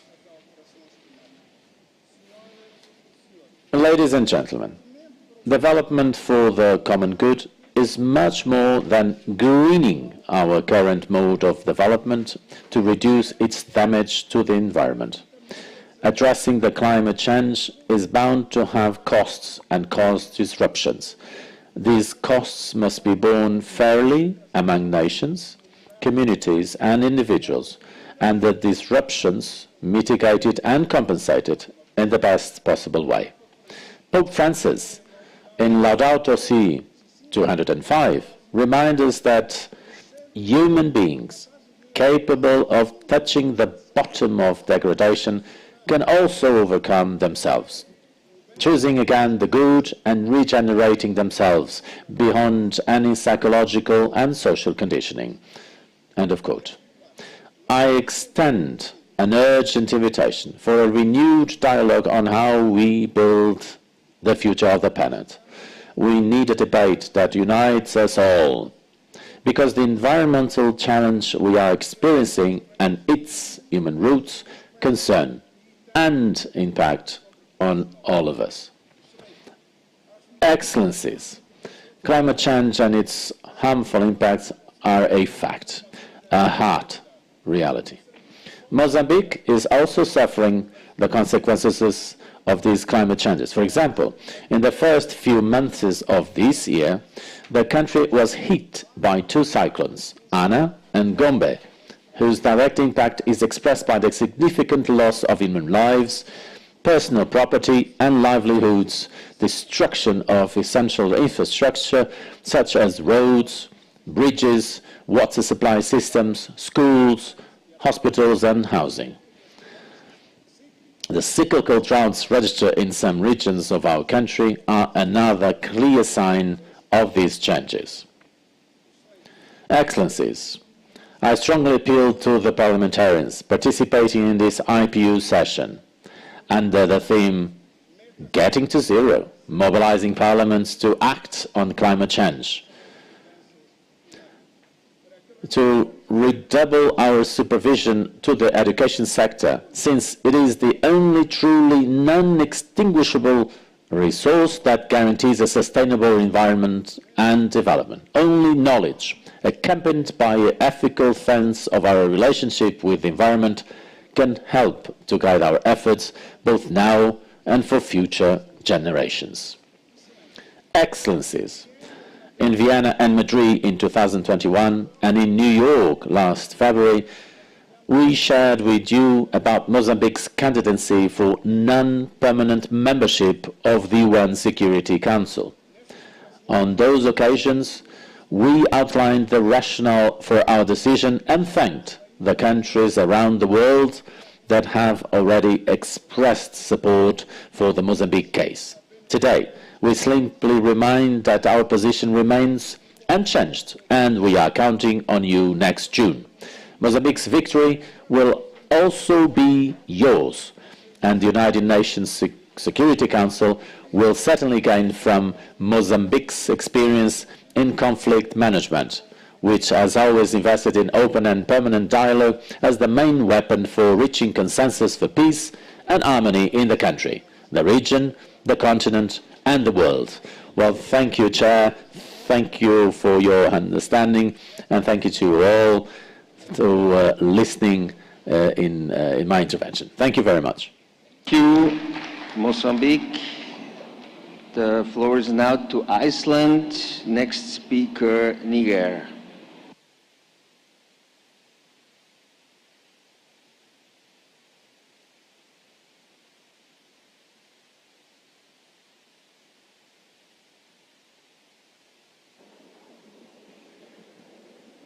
Mr. President, dear colleagues, it's a great pleasure for me, coming from Iceland, a small island in the Arctic, to say a few words about our very vital theme, getting to zero, mobilizing parliaments to act on climate change.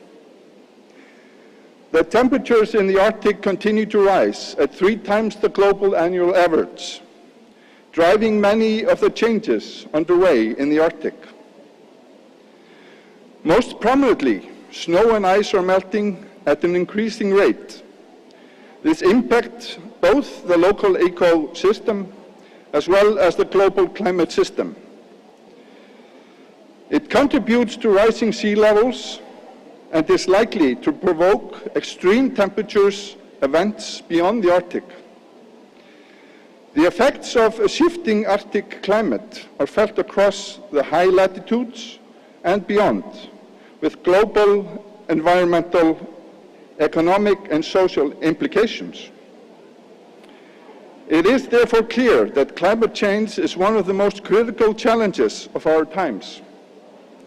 It increasingly affects our everyday lives and our environment. The signs are evident. The science is clear, and the plans are in place. All states, therefore, need to scale up and implement the Paris Agreement and the Sustainable Development Goals. Iceland's ambition is to go beyond the Paris Agreement by reducing greenhouse gas emissions by more than half by 2030, reaching complete carbon neutrality by 2040, and establishing and being completely off fossil fuels by the end of 2050. Moreover, Iceland's emissions profile is in many cases unusual. Almost all heating and electricity is generated by renewable energies, hydro and geothermal energy. It has been a long-standing policy of the Icelandic government to support initiatives worldwide that aim to increase the utilization of geothermal energy. The potential is enormous and mostly untapped. It is important to keep in mind that climate change is not only an environmental challenge, but has also social justice and economic aspects. It greatly affects those most vulnerable, both globally and within our societies. It has increased instability and inequity, causing poverty and displacement. No country is an island when it comes to the effects of climate change, and our future depends on global cooperation. Similarly, the fight for gender equality is universal, and now it has become integrally linked to the climate change. The consequences, therefore, are great. It is essential that we include all these aspects. Our experience in Iceland has been that greater inclusivity and equality generates more resilience and adaptive societies. That is why gender equality and women's empowerment are the cornerstones of Icelandic foreign policy. The climate change crisis is already having destabilizing effects on peace and security. When people are displaced, women and girls are inherently subjected to vulnerable situations and therefore under greater threat of gender-based violence. This is now tragically on display in Ukraine because of Russia's horrendous invasion. More than 3 million people have already fled their homes to seek shelter in neighboring countries, and millions will follow. Our thoughts are with the innocent people in Ukraine who are suffering and those who are displaced, seeking shelter. The horrific invasion has already had devastating consequences, and I greatly appreciate that IPU is on its way to make a clear statement on the war in Ukraine. Dear friends, the world is at the crossroads, faced with challenges that can only be addressed effectively if we work together with real action for future generations. Thank you. Thank you to the representative of Iceland. Niger, the floor is yours, followed by Ghana.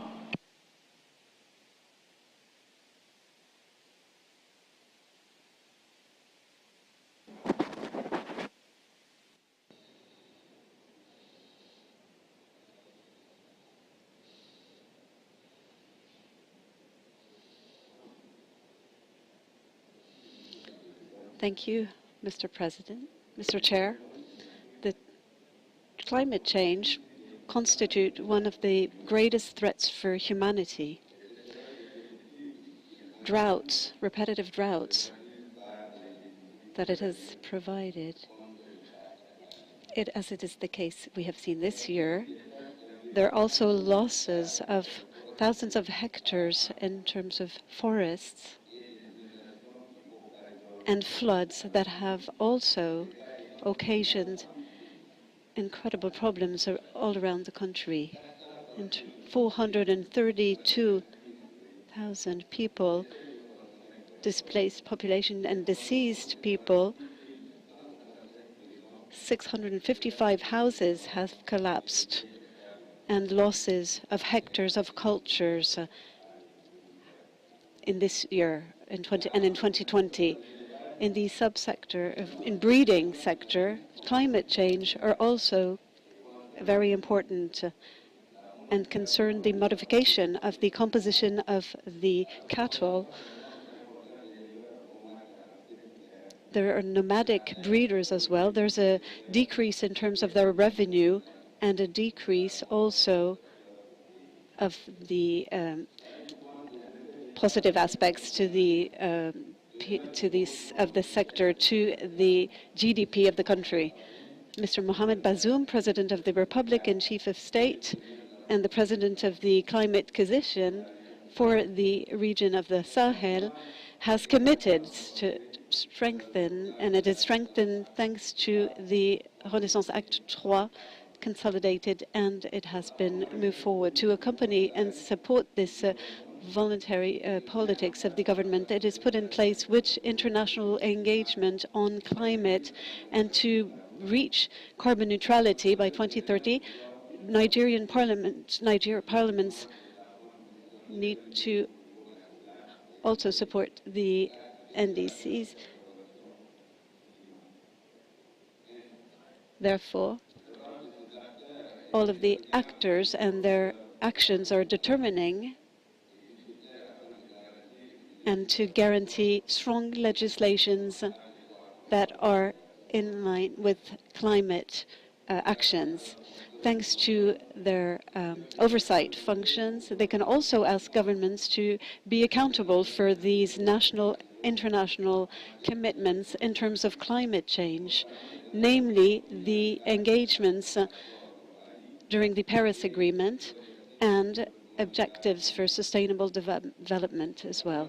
Parliamentarians in their mandate must respect the commitments and engagement given by the state, and in these policy documents and strategies in terms of climate change, it constitutes a non-neglectable aspect of fighting against climate change. These actors must contribute not only to communication efforts in order to promote positive changes in behaviors, but it is in this name that the axes of reflection have been formulated as a reminder. Niger has made breakthrough changes and ratification of legal entities for climate as the Frame Convention for the United Nations for Climate Change, the Kyoto Protocol, and the Paris Agreement on Climate. To satisfy to the demands of these international texts and honor the commitment made, Niger had regularly submitted to the Secretariat of the UNFCCC for GHG emissions and the national contributions as well. So for the national plan, these engagements are translated in the different planification documents and for the strategy of Niger. Indeed, the strategy for inclusive growth for 2035 and the economic and social program for development, the initiative 3N, NDC, and strategy for development and other sectors. And for the energy sector also, Niger has retained these two sectors in terms of priorities for climate actions due to the fragility and to limit the GHGs. This is why there's the implementation of a program and the importance of strengthening the communities and ecosystems. We must have an efficient climate action, and among the obstacles we are confronted to, despite the political will, we can note that there's a weak mobilization in terms of resources for climate funding, a lack of coordination and synergies for climate actions in terms of actors, the insufficiency, the lack of teaching around these climate actions, we did not enable to have a good visibility in this field. What are the additional capacities that are needed to strengthen the fight against this climate change?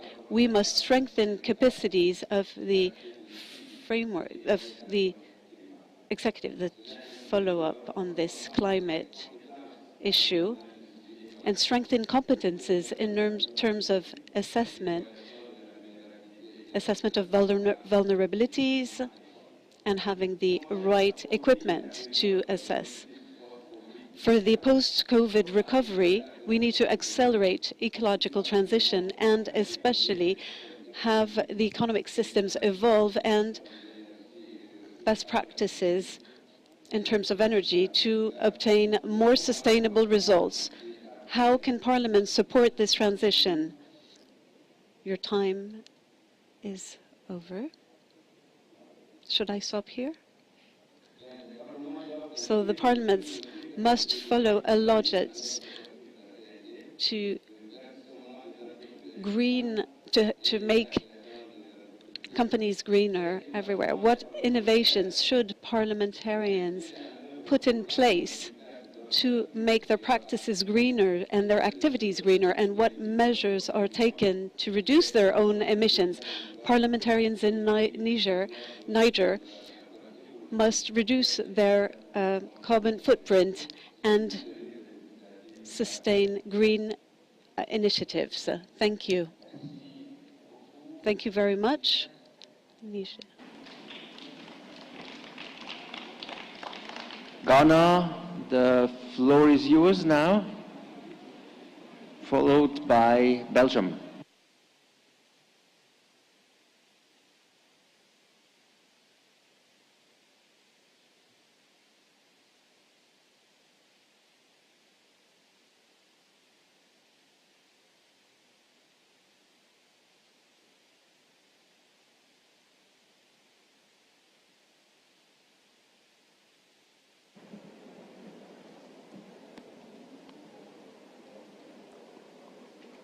Mr. President, colleagues and friends, no country, indeed nobody in this assembly is a stranger to climate change.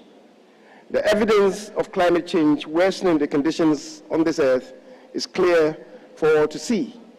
from severe weather conditions, including rising temperatures, warming oceans, increasing sea levels, and glacier features and retreat, it is evident that climate change is a threat to our very survival. Science tells us that this is only the beginning, and if we do not take action now, the damage would be irreversible.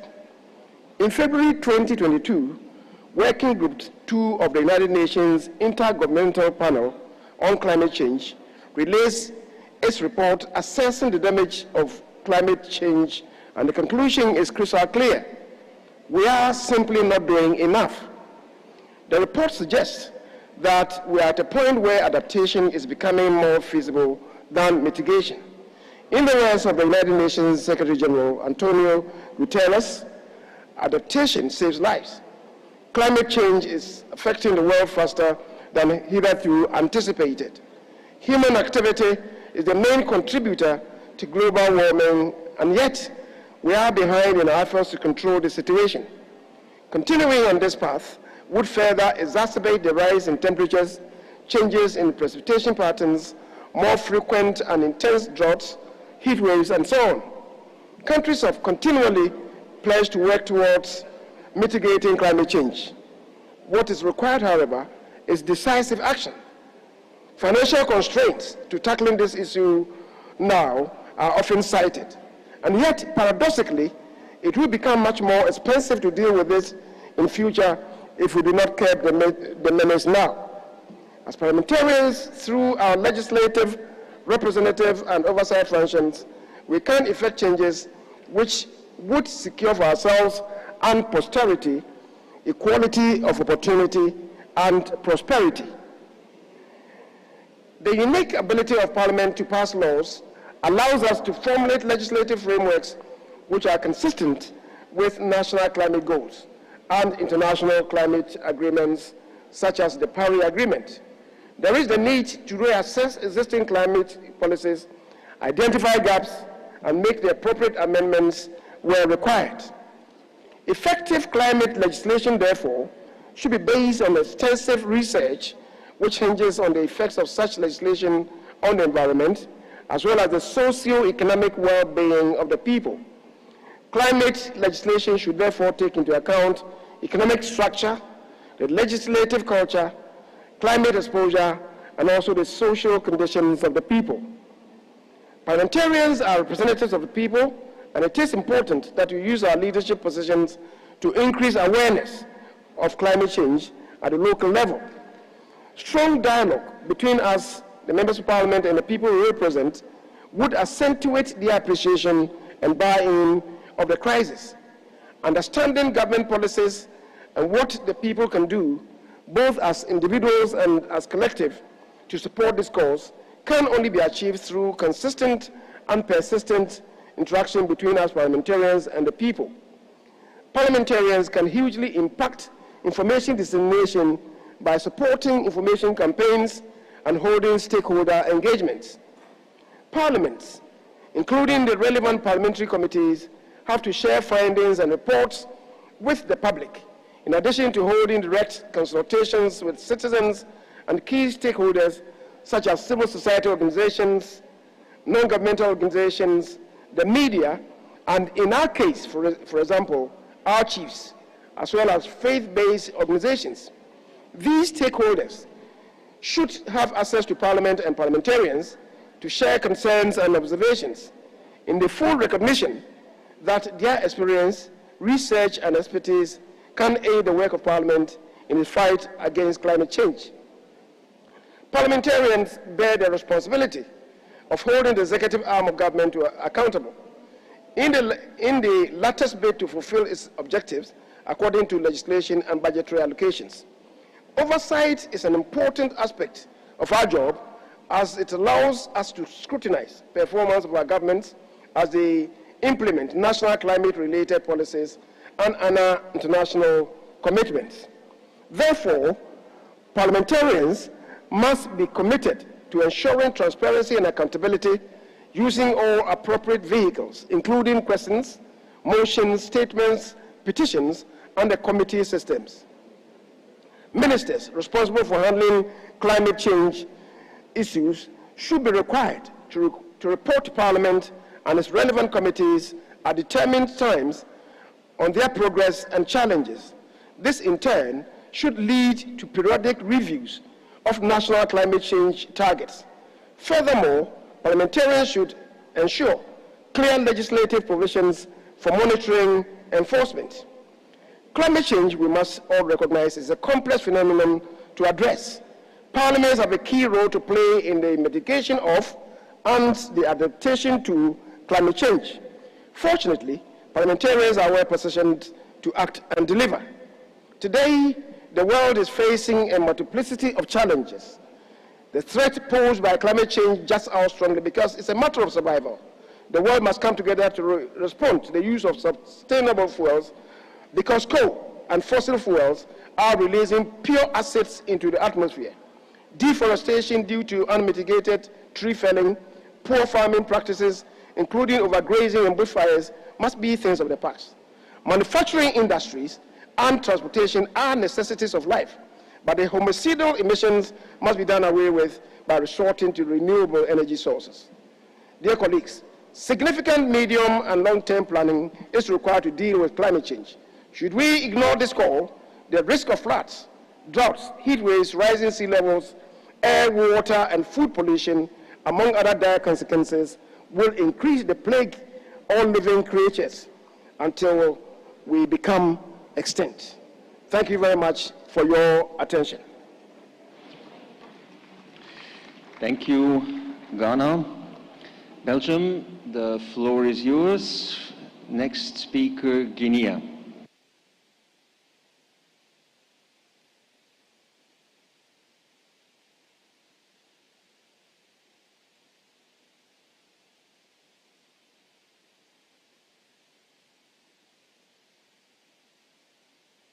President, dear colleagues, dear friends, the fight against COVID-19 and the military aggression by Russia of Ukraine is of course attracting all our attention as members of parliament.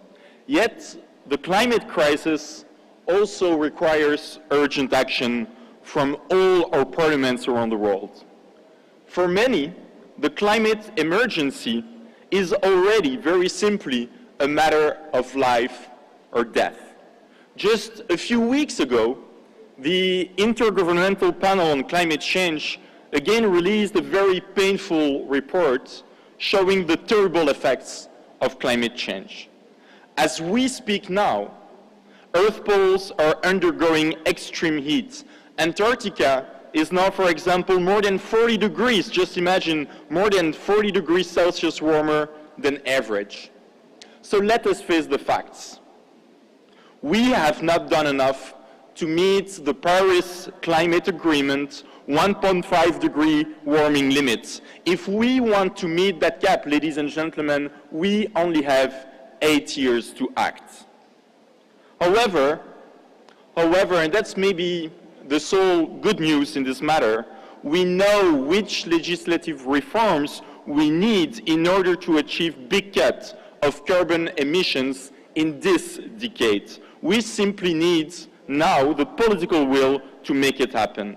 And I would like to very quickly outline three instruments which can make a positive change for climate. First, stop subsidizing fossil fuel pollution and addiction. And the same goes, of course, for biofuels, which destroy our forests, our common goods all around the world. Two, in terms of governance, we do have a good example coming from my country, Belgium. For the first time in history, my parliament will not only control and scrutinize the budget of the government in sole monetary terms. For the first time in history, my parliament will also control the budget of CO2 emissions of every Ministry of Agriculture, Economy, Defense, and so on. And last but not least, I really believe that it is time now for criminal law to come to the rescue of the planet. We must protect nature and future generations in much stronger terms, in more enforceable ways. And I'm very proud to say that my parliament, Belgium, has committed to adopt and reform the criminal codes by adopting a new crime of ecocide, not only at the domestic level, but also at the international level of the Rome Statutes of the International Criminal Court. And you remember that just 1 year ago, our IPU Assembly also called every single parliament in the world to recognize this new crime of ecocide. Ladies and gentlemen, I entered politics with one leitmotif, the strong belief that we must do everything faster and bolder to save our planet. Now it is time in every single parliament in the world to rise up, think big, and unite. Thank you. Thank you to Belgium. Guinea, the turn is yours, followed by Monaco.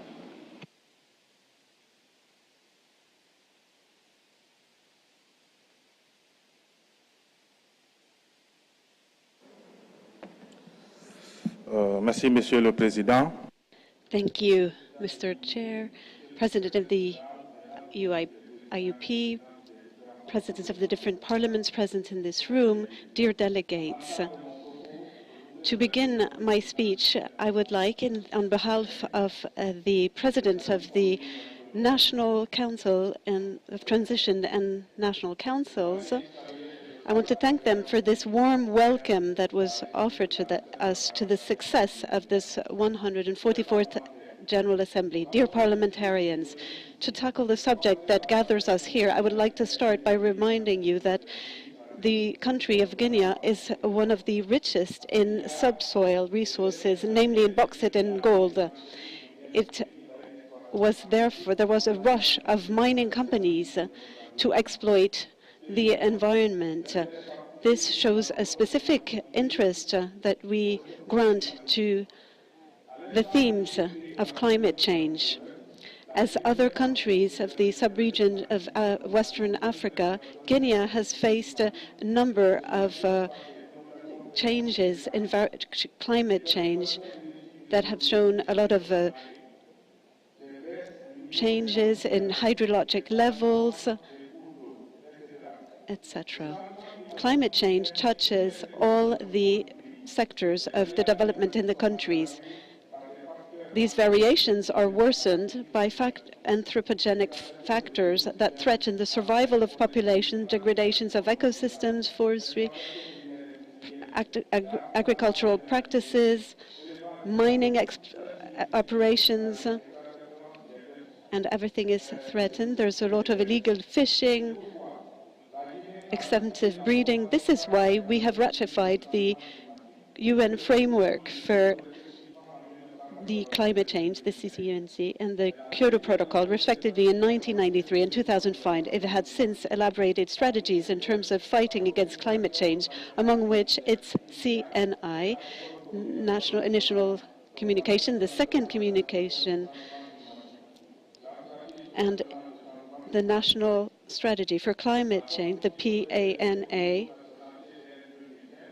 NDC for 2015, NDC 2015, and NDC 2020. It is currently engaged in the elaboration process for the third national communication and a national adaptation plan, which should be achieved respectively in 2023 and 2024. As a reminder, the elaboration of the determined contributions was started during the 19th session of the Conference of Parties, COP19, which was held in Warsaw in November 2013. The countries committed to prepare the NDCs before the Conference of Parties and the UN Convention as well that was held in Paris in 2015. These NDCs were elaborated with countries and should be used for negotiations and lead to an agreement on climate that led to the Paris Agreement in 2015. This should help Guinea to have an easy access to scientific data on the evolution of climate, contribute to the efforts to reduce greenhouse gas emissions and be eligible to mechanisms to obtain financing in the framework of the Paris Agreement and to support member countries and find solutions for the Green Fund and World Environment Fund. These engagements of Guinea and the Republic of Guinea, after having ratified the Paris 2nd of April 2016 agreement, strengthened its engagement to contribute to the world fight against the climate change threat. And the NDC submitted in 2015. We want to reduce GHGs by 2030 in different sectors of the economy. It is constituted by an NDC that is unconditional and a conditional one, NDC+. The Republic of Guinea has established this unconditional objective to reduce the emissions by 20% by 2030. And the conditional objective is at 49% compared to the original scenario. To reach these objectives, there are 10 commitments in terms of mitigate greenhouse gas emissions. Guinea has engaged to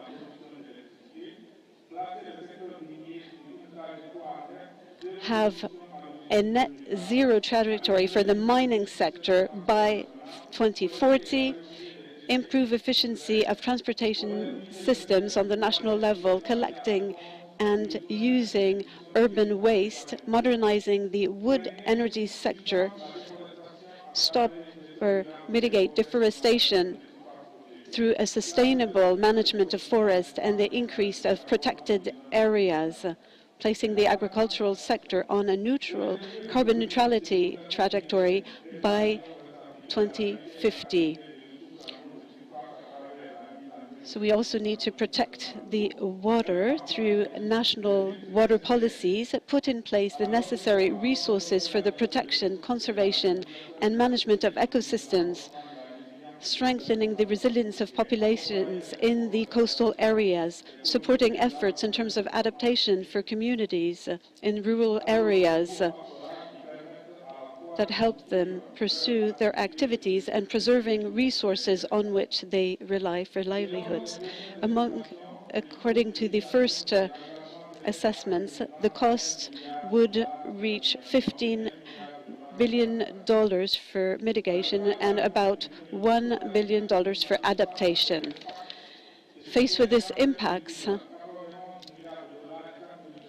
we would need to have $1.91 billion and $4.37 billion US dollars at the horizon of 2050. There are also difficulties to the Green Fund for Climate. Our advocacy, having massive financing, national budgets, bilateral public financings as well. For the forest, the Republic of Guinea calls for a technical support and a financial support of the international community to face these engagements and commitments for the NDCs. 1 minute, please. I couldn't close this speech without reminding you that the Republic of Guinea is in a context of an exceptional situation. There has been a transition led in the country, led by the President and Chief of State. The CNRD is in a logic to remold our state.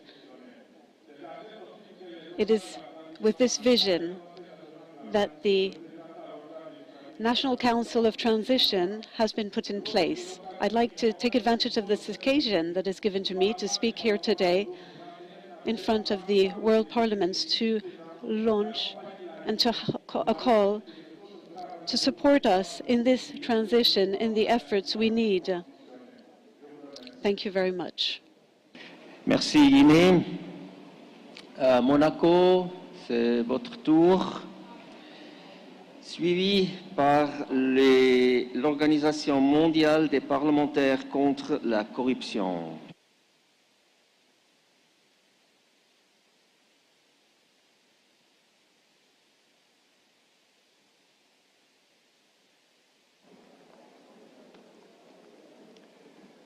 Bonjour, chers. Good morning, dear participants. It's rare for my country to be able to speak in front of such an honourable assembly. We're the smallest country in the world. However, we are members of the IPU, the UN, the Council of Europe, for example, for many decades now. If you know my country, it's perhaps because you love Formula One, or maybe tennis or football. And I must congratulate our national driver, Charles Leclerc, who a few days ago won in Bahrain with a fantastic drive. However, that's not the topic of our debate today, and so now I would like to speak to you about the actions taken by our head of state. Prince Albert II, who is without doubt the only head of state who has been to both poles, both north and south, in the footsteps of his father, Prince Albert I, who went in the 1900s to Spitsbergen in Svalbard. Now we can clearly see that the photos from that time show us a terrifying reduction in ice caps and the surface area of the ice. And so Prince Albert II funds many projects the world over with the aim of protecting fauna and flora that find themselves endangered.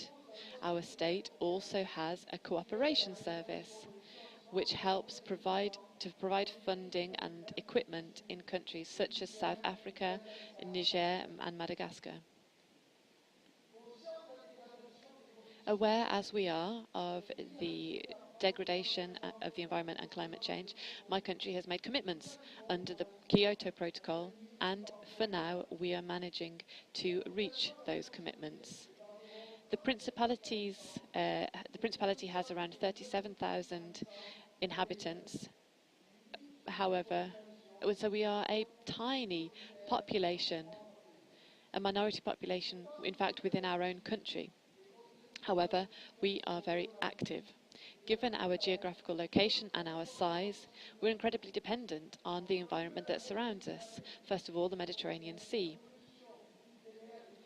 Population of one of the most visited seas and the threats that this has on our coastline is a reality. The measures that we're taking to reduce our carbon footprint are very powerful on a local level. However, our small size makes this a less significant effort. We're trying to carry out an energy transition and also ensuring that our construction is greener to reduce emissions from heating, for example. We are also sorting our waste in a factory which is currently being built. And in addition to this, we are using thalassothermic loops, which is a sort of heating using the sea for buildings. We are also trying to promote public transport, such as bus or trams in our city, by having prohibitive parking measures. Every day, over 50,000 workers come into Monaco to do their jobs. And with the 30,000 square kilometers in our country, that's where we're finding it most difficult to meet our Kyoto Protocol commitments. My parliament, the National Council, fully supports the activities made by our head of state, Prince Albert II, and his government, each year looking at the budgetary law of the state, which aims to strengthen administration of projects and other laws that directly affect development projects which may give better quality of life for the residents of Monaco.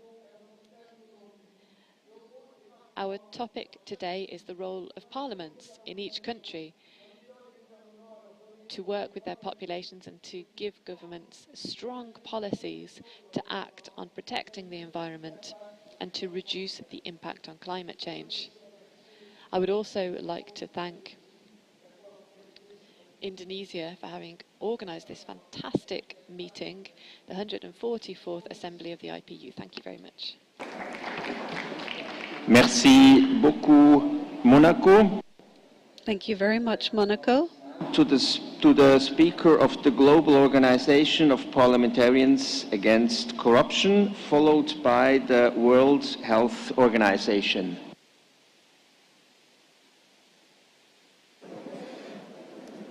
Thank you, Honorable Chair, Excellencies, Speakers, and Members of Parliament, distinguished delegates, ladies and gentlemen.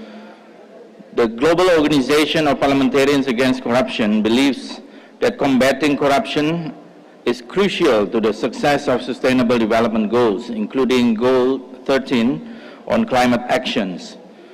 The COP26 last year concluded that with a promise of a net zero target from over 90% of world GDP and around 90% of global emissions. Yet such commitment shall not be left on a piece of paper. Phasing out emissions will require enormous funding in both the public and private sectors. A mobilization of jointly $100 billion pledge from developed country parties to the UNFCCC is also needed to be realized as soon as possible to address mitigation actions. These actions are part of SDGs 13 targets, and thus Parliament should take proper measures to ensure the successful implementation of this goal. Parliament should monitor the implementation of this net zero pledge. We need to pursue greater transparency and accountability on national and international climate actions. Any legislations to be made towards achieving such net zero targets shall cover matters of transparency, accountability, inclusivity, and ways to measure the impact of any net zero projects to the citizens. In addition, strong corruption legislation is also needed to develop a robust governance system towards the net zero transitions. GOPEC also highlights that any transition projects are not immune to corruption. Green projects or not, they are susceptible to corruption offenses such as bid rigging, undue influence, bribery, or infrastructure markup. Thus, an active and ongoing parliamentary oversight mechanism against climate actions implementations is crucial. Distinguished delegates,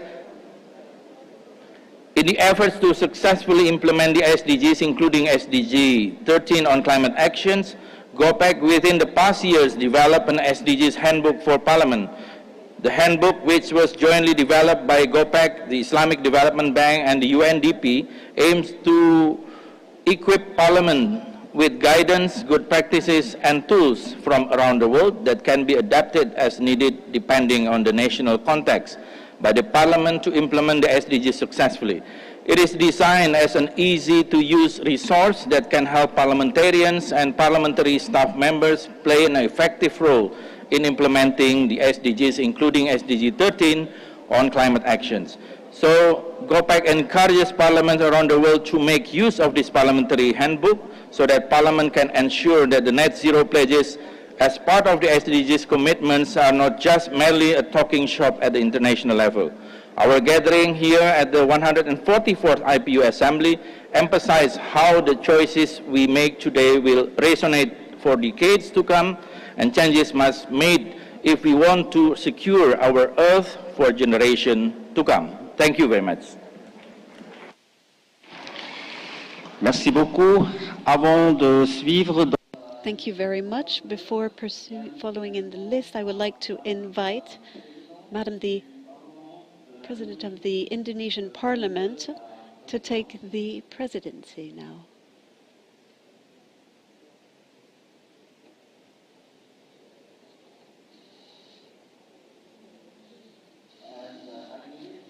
Now to the representative of the World Health Organization.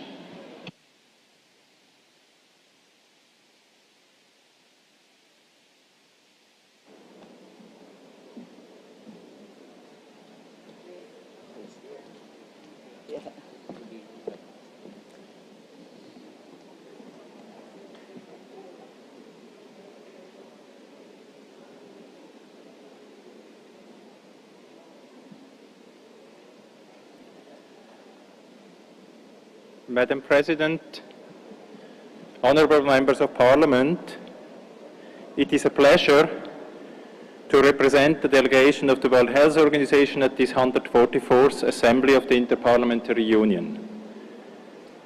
We are living through a triple societal and health crisis. The COVID-19 pandemic is no way finished, and we must reach the target of vaccinating 70% of the population in all countries. The devastating war in Ukraine is also a devastating health crisis, and climate change is the single biggest health threat facing humanity. The Intergovernmental Panel on Climate Change has concluded that to avert catastrophic health impacts and prevent millions of climate change-related deaths, the world must limit temperature rise to 1.5 degrees centigrade. Tackling all these crises takes the three ingredients which also embodied IPU: political leadership, collaboration, and solidarity. In 2020, at the height of the pandemic, WHO launched a manifesto for a green and healthy recovery from COVID-19. It provided policy recommendations to help guide short and long-term recovery. Since then, many governments have made significant change to their economic system and their approach to energy and resource use, and are turning the green and healthy recovery into reality. But much more needs to be done. While mitigating the climate change by getting to zero, countries must also build climate-resilient health systems and sustainable low-carbon health systems. At COP26, UN Climate Conference last year in Glasgow, more than 50 countries agreed to work together to transition their health system to the climate resilient and environmentally sustainable as part of COP26 health programme. WHO, the UK government and others will be working closely together to help governments implement their commitments and to invite more governments to join this initiative. I look forward to hearing from other delegates on how we can continue to work together to accelerate the green transition and build a more healthy and resilient society. Thank you.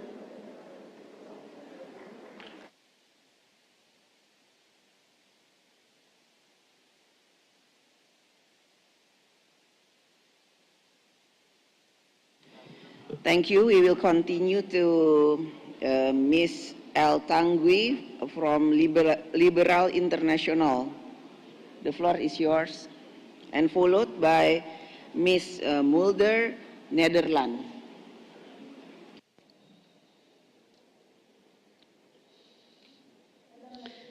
Dear Madam Chair, dear friends, the climate change we are facing is an unprecedented upheaval in the history of our planet and compromises the future of humanity.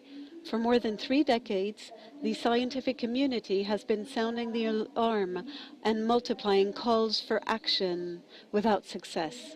The latest report of the experts of the IPCC is a terrible warning of the consequences of climate inaction, which I can see in my constituency in Brittany, in France, with the rising waters and the erosion of the Finistère coastline.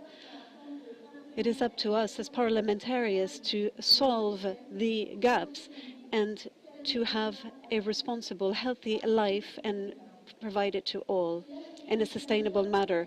This is one of the major undertakings of Liberal International, a global federation of liberal political parties, movements and think tanks whose work is focused on supporting the creation of synergies on the issues and challenges we face today, namely fighting for human rights, climate justice and fair trade.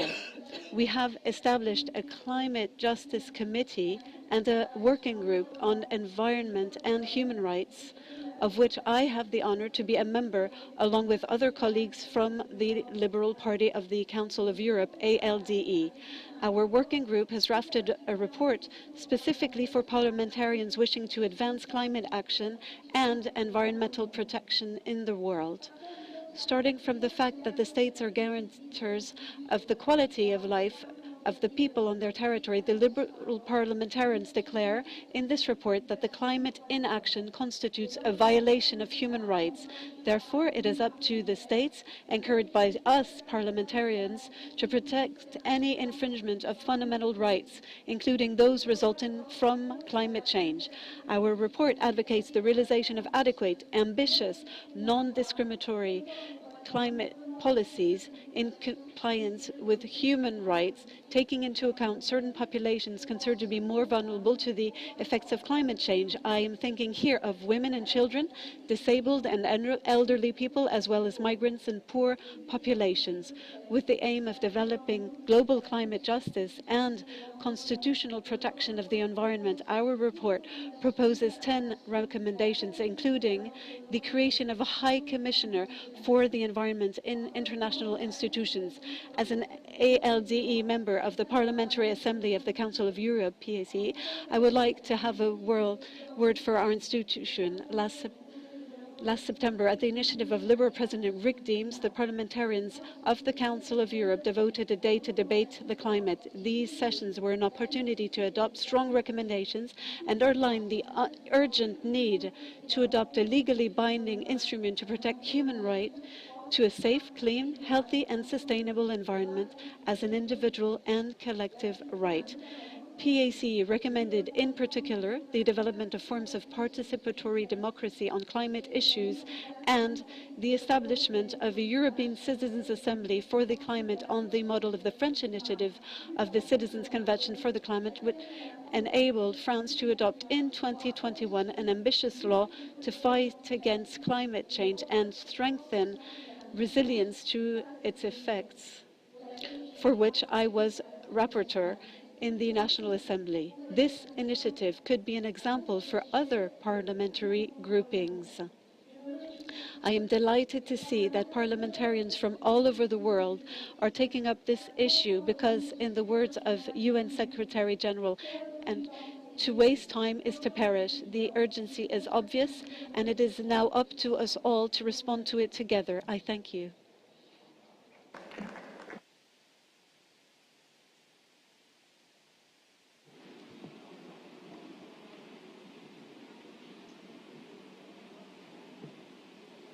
Ms. Mulder from Netherlands, please. Mulder.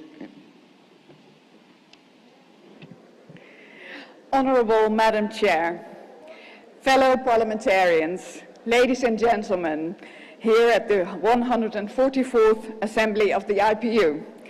Coming from a country with a delta, the Netherlands realizes what the effects can be of global warming to our country and to all of our countries. Since the Paris Agreement, a lot has happened and still a lot needs to be done. As a member of 12 Plus Group, I've been active in the Standing Committee on Sustainable Development.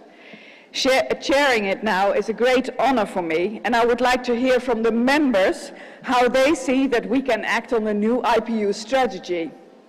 In this strategy, climate change has such a prominent role. Together with one of the Standing Committee presidents, I'm looking at more informal ways of exchanging information and how we can learn from the experience, good and bad, from other parliaments. And at the same time, the meetings of IPU at the Conference of Parties, of course, will continue. And as a member of Dutch Parliament, I've been one of the rapporteurs on climate change the last couple of years. And we aimed to increase the amount of CO2 reduction in Europe from 40% to 55%. And thanks to the pressure of so many national parliaments in Europe and the European Parliament, this goal of CO2 reduction is now agreed upon in Europe. And the European Commission started the so-called Green Deal, and the Green Deal will be put into legislation. And the Netherlands already have a climate law. And the initiative for this climate law came from the opposition parties. And all the other coalition parties agreed on it as well. Only a few don't agree. So now Europe is responsible for 8% CO2 reduction of the global emissions. And in Europe, we know we cannot make this change alone. We need each other to achieve the Paris goals. And I call upon all of you nations here today to do so. We only have one world. Many of the youth protested loud and clear on our streets, and we invited them in our parliament to have an open dialogue. It's about their and it's about our future. And as the Netherlands did not do enough, we need to step up our investments in clean energy, reducing CO2, and make our economy a circular economy. Value chains are globals, and international corporate social responsibility crosses all of our borders. We need to be clear as parliaments in what we ask from these companies, and not to compete with each other at the cost of our workers. The Netherlands will be investing 35 billion euros the coming years to reach the goals of the Paris Agreement. We have made a national agreement next to the Paris Agreement, 5 sectors contributing in reaching our goals. These are the industry, the energy sector, the mobility sector, the housing and other building sector, and the agricultural sector.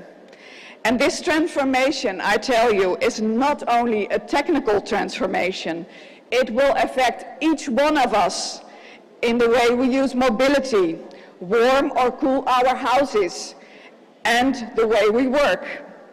For our citizens, it's really important what is happening in our neighborhoods, because in a way, we are reshaping our living environment. And this has a huge impact on us all. That is why we have so-called regional energy strategies, and we try to make regional or local agreements on where to put the windmills or the solar fields. We are practicing with climate deliberations panels to involve our citizens more. And it's not easy, but it's necessary. We need to share the burden and the benefits equally. And we also should have better monitoring agreements. As Western countries, we should deliver what we have promised.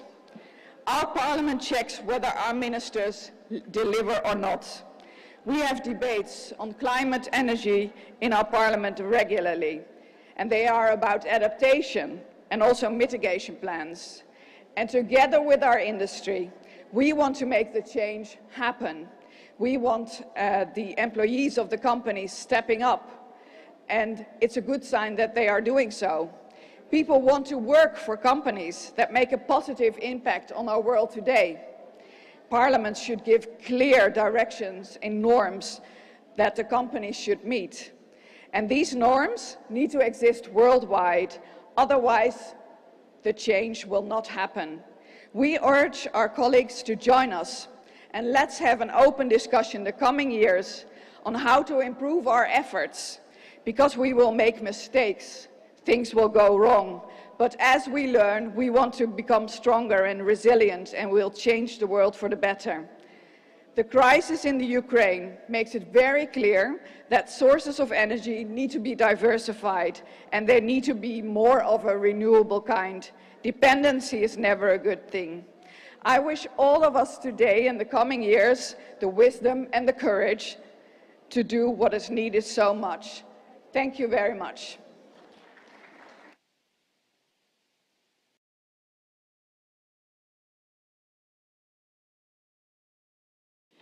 Thank you, Mr. Josic from Switzerland.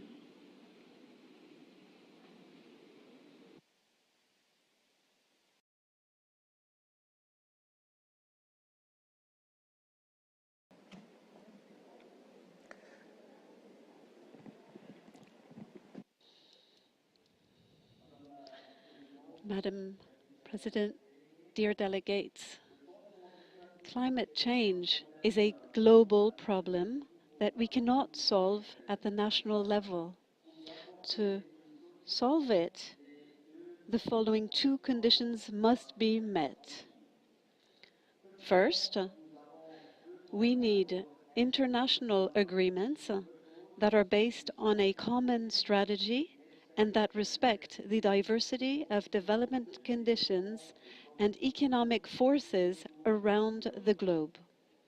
Since the first UN International Conference on Environment and Development in Rio in 1992, progress in terms of a common strategy have been tenuous. This catastrophic situation has an obvious cause.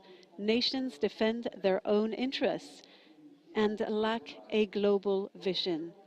In this context, the Interparliamentary Union can play an important role as it takes a stand beyond purely national interests.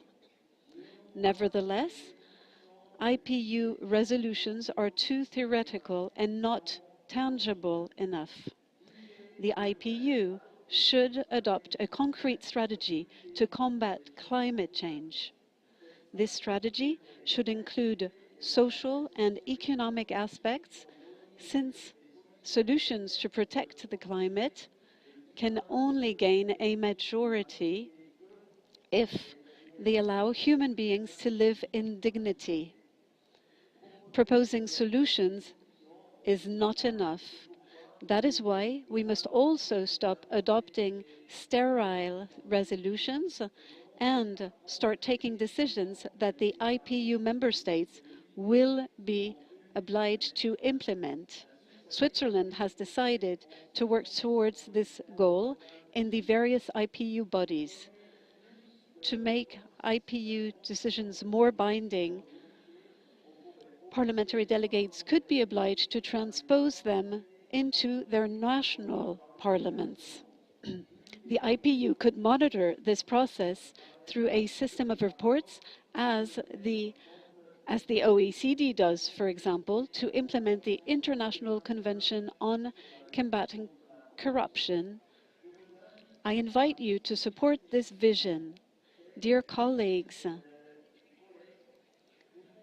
we can continue to adopt resolutions that are not binding and do not change anything, but under these conditions, we will not make any progress. This is why we must impose or force the necessary changes. This may sound visionary, but we really need a clear goal to address the immense challenge of climate change. Thank you very much.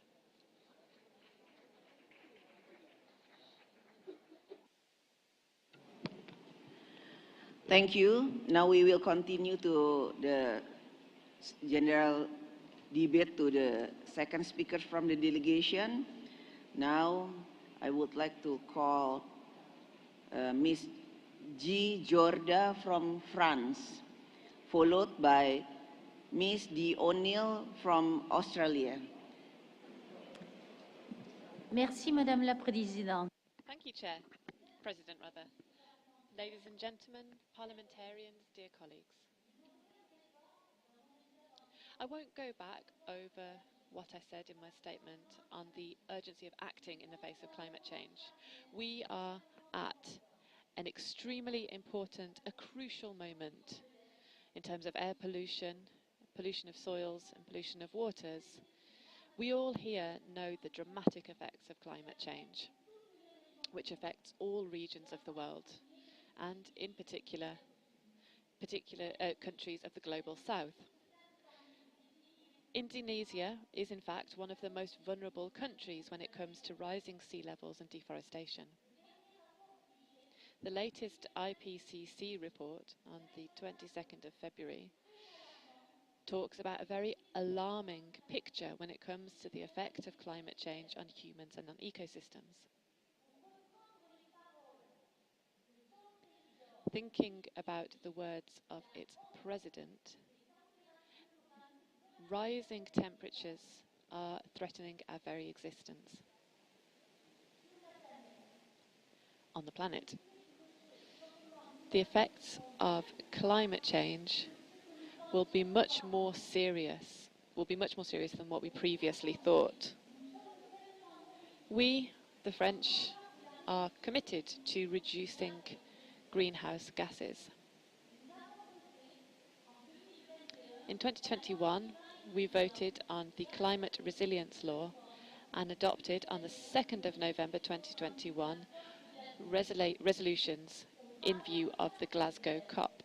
Through our Green Agreement for Europe, France and the EU have made strong commitments to reduce greenhouse gas emissions by at least 55% by 2030, aiming for climate neutrality by 2050. Under its French presidency, the EU has also approved the idea of a carbon tax. After the success of the Paris Agreement, COP26, which happened in Glasgow last year, had varied success. While we did maintain the Paris Agreement by applying laws and having a framework that helped the climate, failing to respect the 1.5 degree rise in temperatures in half a century was a real shame. According to the IPCC, we need to reduce our greenhouse gas emissions by 45% in order to maintain warming under 1.5 degrees C. The commitment to pay $100 billion a year to help developing countries to decarbonize is far from being a visible objective. And so France and the EU need to act as a key contributor and we are doing so by committing 23 billion euros. Dear colleagues, faced with the challenge of climate change, it's essential that we act. It is in fact our responsibility to future generations and indeed for the future of humanity on our planet and its ecosystems. Now more than ever, we need to plan how we will protect future generations because we're working for them and that's why we're here today.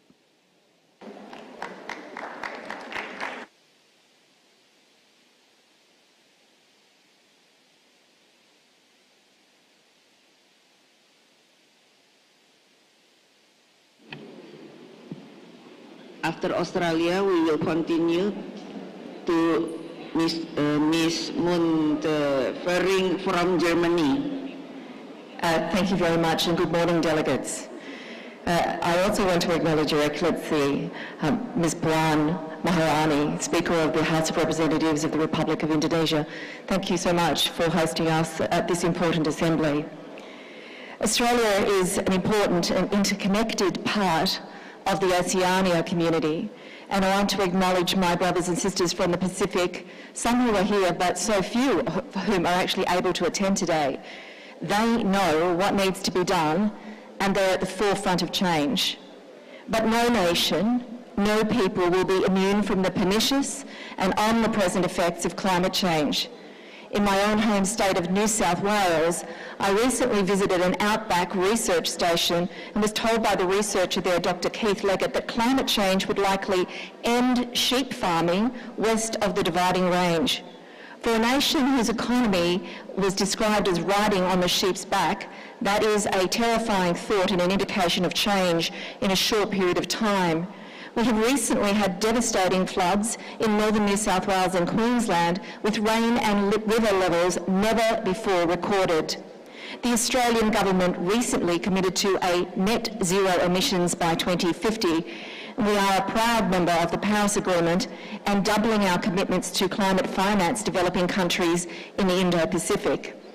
Australia supports the introduction of transparency and international carbon market rules, and note that we were a pioneer in the field over a decade ago. We're also championing research capabilities and new technologies to ensure that we cut down our emissions through more efficient green means. Response to climate change is featuring significantly in the policy offerings leading up to the elections that we will be holding in May. The Labor Party, my party, supports action on climate change and has bold plans to further the transition of our society into one that is net zero. Our Shadow Energy Minister has committed to upgrade our electricity grid to make it more efficient. We have plans to discount the price of electric cars, to build 400 community batteries across the country, and to help Australia become a renewable energy superpower. More must be done, delegates, across the globe, our home, our shared home. We have not yet crested the hill. Together, in order to fight climate change, to stop Pacific islands disappearing into the sea, to stop greater and more frequent extreme weather events such as bushfires and floods from happening, and to stop catastrophic changes to our food and water supplies, parliaments must be able to work together. All of us here must not be stuck in the real-life game of the prisoner's dilemma. Only through global unity can we address this existential threat to our environment and our society. That is our task, my fellow parliamentarians.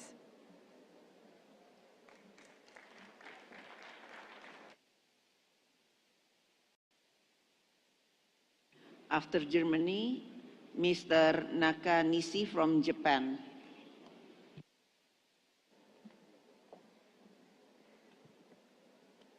Ladies and gentlemen, dear colleagues, it's a great privilege to speak to you today. Parliamentarians from all over the globe, a strong signal of the multilateral DNA of the international order that's manifesting the power of the law and not the law of the power. Germany is a strong supporter of multilateralism, and this is also based on the realization that global challenges like climate change need cooperation and global solutions. Unfortunately, our multilateral system is under attack, as we see most recently by Putin's invasion of Ukraine. We all know war comes with death. It knows no winners. War is the most inhuman that humans created, and we stand in solidarity with Ukraine. I'd like to thank our hosts for having us here in Bali. It's a wonderful place, and frankly, being back face to face again feels good. But at the same time, I think many of us feel we definitely have to build back better, and that also means to act better.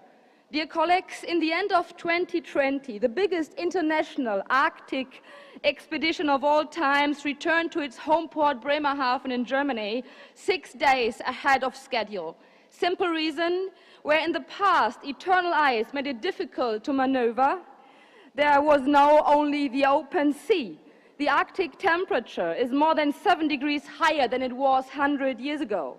This warming has vast implications, for example, floods, tropical storms and droughts all around the world, as we heard.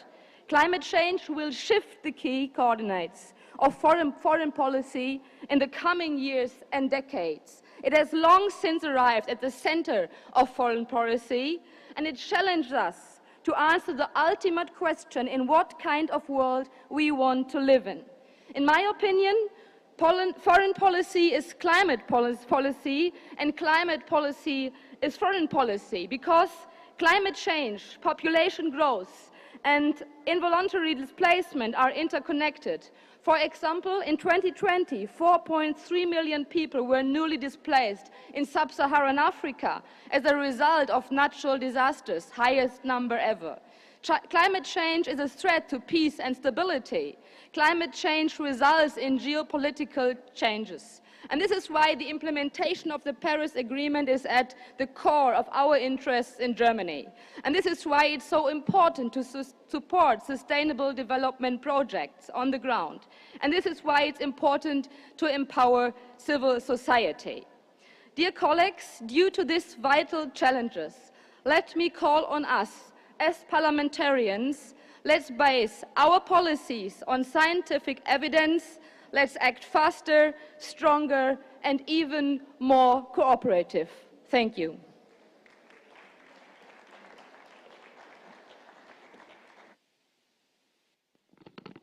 After Mr. Nakanishi from Japan, Mr. M.A. Nadal from Guyana, followed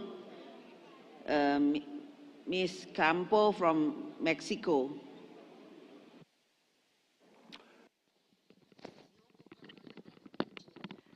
My name is Nakanishi Satoshi, Deputy Leader of the Japanese delegation. First, I would like to say a word about the Russian attack on Ukraine. Even at this moment, many Ukrainian people are facing the fear of attack by the Russian military.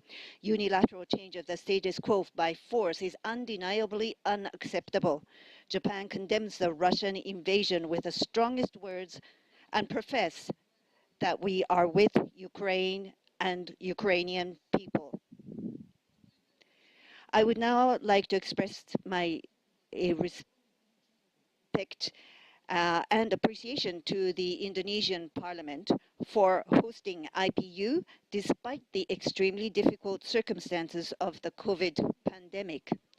Of all the issues we face, climate change is the challenge of the highest priority and urgency. We must not stall. Leaving a better environment for future generation is the responsibility of our generation. In October 2020, Japan made a declaration to aim for the achievement of carbon neutral and carbon-free society by 2050. Based on the declaration, the central government as well as local governments are taking measures for decarbonization. For example, in April last year, my hometown, Tsukumo City, Kochi Prefecture, declared itself to be a zero-carbon city, aiming to achieve zero CO2 emission by 2040. This is an ambitious goal, bringing forward the national government target by a decade. The city is taking various measures to achieve this goal.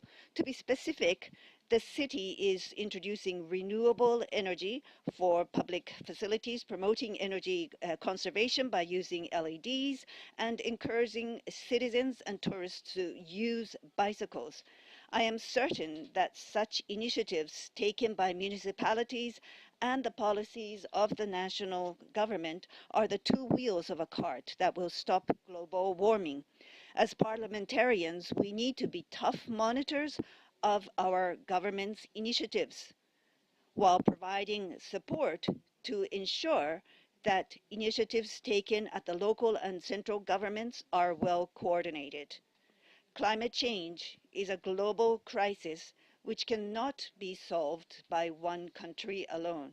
Fellow parliamentarians, let us join hands and do our best to achieve a carbon neutral world. Thank you for your attention.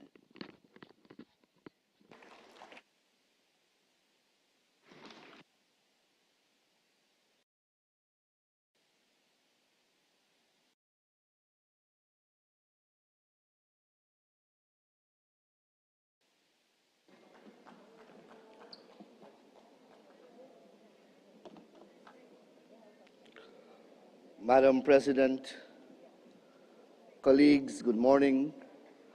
It is a privilege to be afforded an opportunity to lend my voice and my country's voice to this important discourse on climate change. The climate crisis has issued us an ultimatum. Either we take immediate and drastic action or subject ourselves to an infernal global disaster. Indifference and inaction equal nothing short of destruction. Already we are far behind in limiting temperature rise to 1.5 degrees Celsius. The coming decade, therefore, must be the decade of decisive action. Climate change affects us all, rich, poor, developed and developing states, but its effects are far more severe on the poorest and most vulnerable, especially small island development states and low-lying coastal states. For us, it's a question simply of survival. Immediate action is needed on three fronts. First, all countries must set more ambitious goals to reduce emissions, and we must honor to the letter those ambitions. All countries have an obligation to act, but the world's foremost polluters have a greater duty to institute steeper emission cuts. Second, the pledge of $100 billion US per annum made 1 decade ago to support climate action must be met. Dishonored pledges are a recipe for disaster. Third, forests constitute a powerful arsenal in the fight against climate change. Forest-rich countries must be provided with the incentives necessary to keep their forests intact and to reduce deforestation and forest degradation. Mindful that deforestation contributes 16% to annual global emissions, and in recognition of the ecosystem and climatic services provided by forests, it is imperative that we finalize the rules for carbon markets and REDD+, so as to properly value tropical forests and the climate services which they provide. A little about Guyana. Guyana by far remains a net carbon sink by a significant margin, whereby the 18 million hectares of largely intact forest in Guyana sequesters approximately 154 tons of carbon dioxide annually.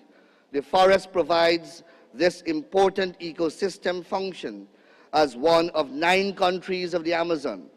Guyana also have some of the highest forest cover on Earth, along with one of the lowest deforestation rates. The country is also part of the Guyana Shield, which stores about a fifth of the world's fresh water and about 18% of the world's tropical carbon. It also has an extremely high level of biodiversity and endemism, with about 4% of all known animals, species, and even more birds species. Guyana is already playing its part, therefore, in addressing climate change and will continue to do so. We will maintain our forest almost the size of England and Scotland combined, storing 20 gigatons of carbon as a global asset. We will work with local communities in conserving, protecting, and sustainably managing our forest, biodiversity, and freshwater supplies. We will decouple economic growth and emissions through a progressively cleaner energy mix, with the aim of reducing our carbon emissions by 70% by the year 2030. We will invest in low-carbon opportunities for jobs, ecosystem services, and social inclusion through an expanded low-carbon development strategy. Our government and our parliament will continue to aggressively enact laws and regulations, promulgate and implement policies on climate change, and promote low-carbon development in every area of national life. The time for talk is over. The time for action is now. It is but a question of survival. Now, act now, or continue on the road to definite perdition. Thank you very much for your attention.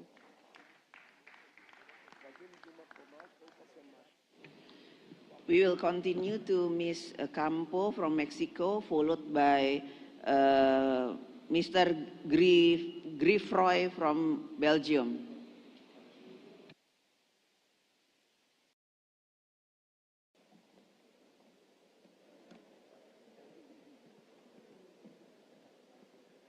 Honorable Asamblea.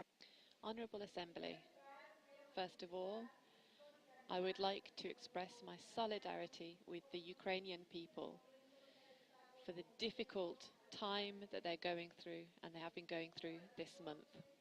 I would like to join my voice with those calling for peace and a ceasefire, and I would like to make a call for the values that we need to uphold: democracy and peace. Over the past 2 years, we have been going through some of the most difficult times on a global level as a result of the pandemic. And in many cases, at least in my country, has highlighted the challenges that we have in dealing with high temperatures, extreme weather phenomena, etc., which show and increase a certain number of diseases in our country, and this is why, at a parliamentary level in Mexico, we have put forward various law initiatives to adopt sustainable lifestyles, and so that we can raise awareness about the causes of climate change, as well as the general law on the circular economy, which aims to reduce waste generation, promote recycling and reuse. Currently, we're looking at a law on energy, which questions whether clean energy could be the route towards complete renewable energy transition. We need to do this in a comprehensive manner to continue strengthening on a parliamentary level in order to strengthen environmental protection and mitigation and adaptation to climate change. And in this way, we can meet our international commitments made under the Paris Agreement, for example. We need to say that parliamentarians the world over have played a fundamental role in lending visibility and pushing forward the agenda to fight climate change, to promote clean and renewable energy.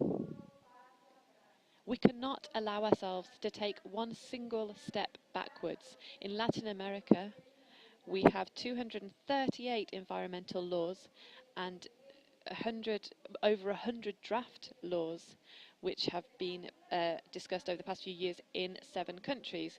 We have more than 50 million people living in regions that are drastically affected by climate change. And so there is a lot that we need to build. And for me, it's an honor to be able to speak to parliamentarians from 178 different countries. Thank you very much.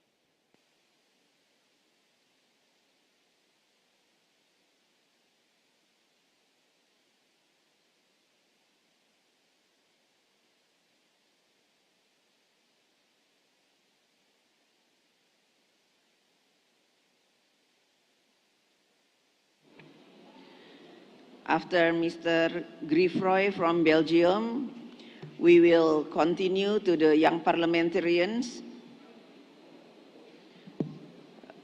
Mr. Islam from India.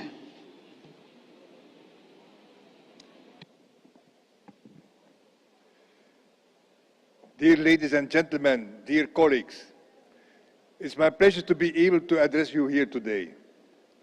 Yes, we have to tackle the climate problems. The importance of partnerships and working together to achieve our climate goals is something that cannot be overstated. This is an aspect that I continually try to highlight. A key element of success is multi-level governance with well-functioning cooperation that involves all levels of government. This includes subnational governments who face the biggest part of the climate change impacts. At the same time, subnational governments are a large part of the solution. We cannot only work from the top down. A bottom-up approach is needed.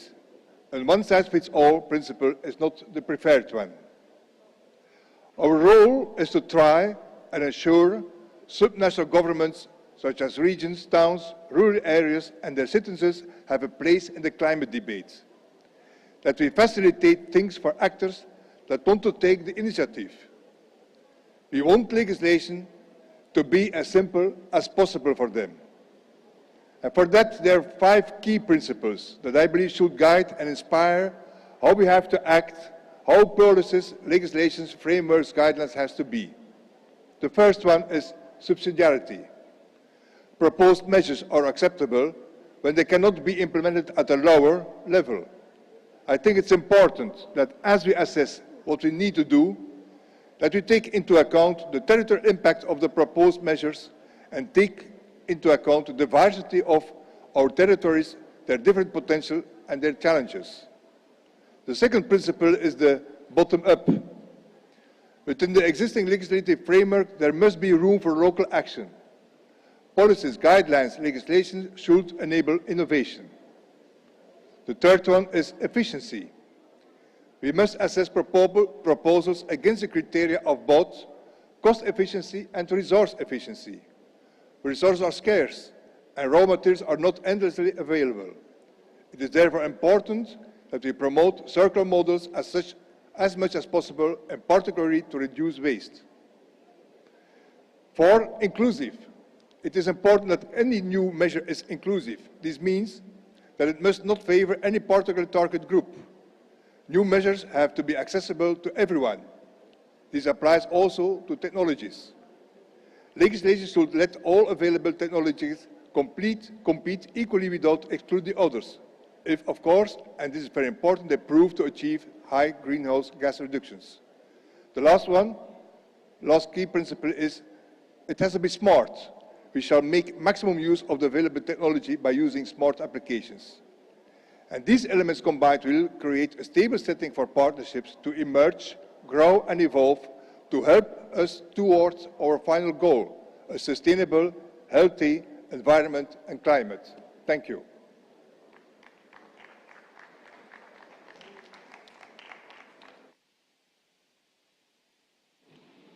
After India, followed by Germany, Mr.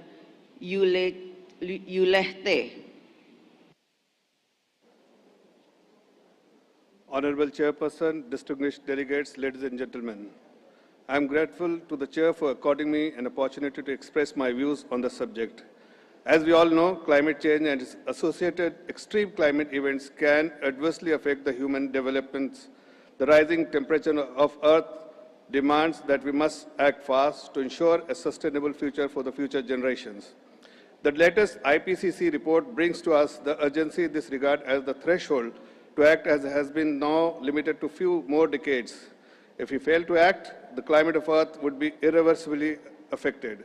This urgency to act cannot be separated from the principle of common, but differentiated responsibilities, respective capabilities, whereby developing countries have the space to grow. Climate ambition needs to go hand in hand with the capacity building, technical and financial support who needs it. Distinguished delegates, India has discharged its climate obligation in the most honest and responsible way. India's cumulative and per capita emission are significantly low and far less than its fair share of global carbon budget. Despite this, India has been producing 40% of its energy requirement from non-fossil fuel sources. India stands at 5th global position in solar power development and 4th in the world in the wind power installed capacity. At the COP26 of UNFCCC held in Glasgow, India had announced increased climate action target along with the goal to reach net zero by 2070. These targets have been adopted despite the fact that India is on its developmental journey with very less historical responsibility in climate change. India is also leading the international cooperation towards climate resilience through initiatives such as International Solar Resilience, Coalition for Disaster Resilience, Infrastructure for Resilient Island States, and Green Grids Initiative One Sun, One World Grid. India has been implementing the National Action Plan on Climate Change, which is the overarching policy frameworks and compromises of national missions in specific areas of solar energy, enhanced energy efficiency, water, agriculture, Himalayan ecosystem, sustainable habitat, Green India, and strategic knowledge on climate change. I would also like to highlight that in the Parliament of India, appropriate laws are enacted and programs and policies are framed for countering the climate change. We've also taken various initiatives in the Parliament for efficient lighting and energy use to ensure that our Parliament remains a model green institution. As parliamentarians, we have a big responsibility in addressing the global challenge on climate change, which we could help through our oversight, budgetary and legislative functions. Let us all join hands together and strive for concerted efforts for a successful climate mission. Thank you.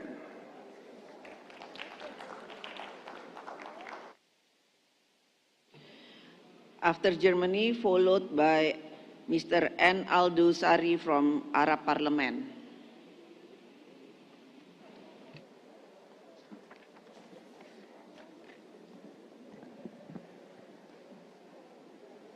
Honorable President, distinguished colleagues, ladies and gentlemen, before I come to the subject matter, please allow me to strongly condemn Russia's war of aggression against Ukraine. Putin is waging a brutal war and is inflicting immense suffering on the Ukrainian people. 3.5 million refugees already crossed the borders heading to Europe. UNHCR estimates that could be 11 million in this wartime. Both the Russian aggression itself and the way how this war is fought by Russia are serious breaches of international law. We do struggle that this war is not the beginning of the Third World War. Nevertheless, this Russian war of aggression also has a very immediate and above all serious impact on climate protection. Every war ties up enormous financial resources. Germany just decided to spend 100 billion euros extra on warfare. Due to the attack and the destruction of the Ukrainian economy, it will be much more difficult for Europe to achieve climate protection goals. Nevertheless, this geopolitical shift also offers us a chance to end dependency on Russian oil, gas and coal and invest in climate-friendly, sustainable energy instead. The subject of this debate, please forgive me for the excursion. Climate change and its devastating consequences are one of the biggest challenges of our times. In order to mitigate climate change, we need effective and targeted measures. We must consistently reduce our greenhouse gas emissions in Germany and on a global scale. Germany will set a good example and also support developing and emerging countries, which are often particularly affected by climate change. In meeting the Paris targets, and also CO2 emissions do not know borders. They are a global problem that we can only solve together. Global warming must be limited to below 2 degrees and, if possible, below 1.5 degrees. We all committed to this target in the 2015 Paris Climate Agreement. In Germany, we want to reduce our greenhouse gas emissions by 65% by 2030, compared to 1990 levels. For 2040, we have a reduction target of at least 88%. We intend to achieve greenhouse gas neutrality by 2045. All of this will only be possible if we achieve our goals not only nationally, but also globally. Internationally, for example, we still see significant opportunities in reforestation and the protection of existing forests. We need to preserve our valuable forest ecosystems and peatlands worldwide. Forests and peatlands are good carbon stores, but above all, they are an affordable way to win the race against warming. Our goal must be to leave our young people and all future generations a planet worth living on. Thank you very much for your attention. Because Arab Parliament isn't here, so we continue to Ms. Ernst Zitzig from Austria and followed to Mr. Erhalenghoff from Denmark.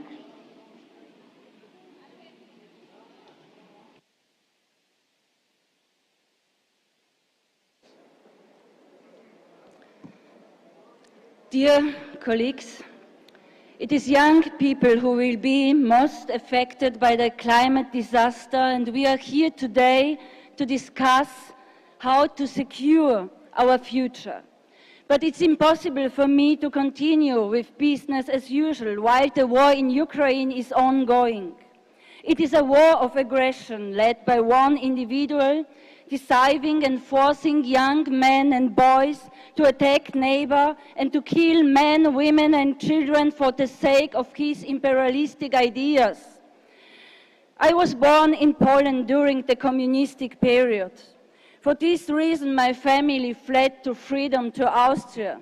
And I can tell you, many countries in Europe that have been living in peace are now living in fear again.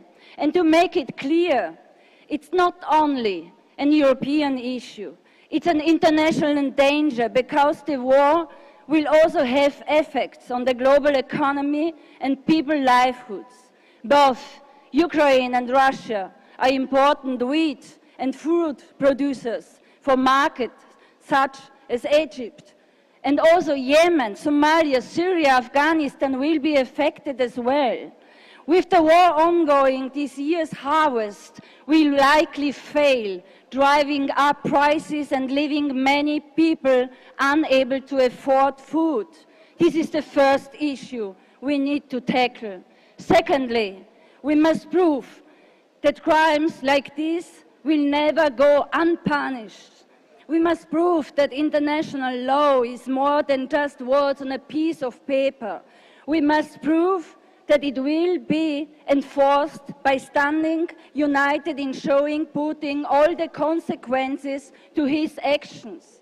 He may have thought that he was too powerful and too rich in oil and gas to cause a strong reaction. I think we were able to surprise him. And it's necessary as well, because there is no future on a dead planet. But the planet will die when there is no peace. Thank you very much.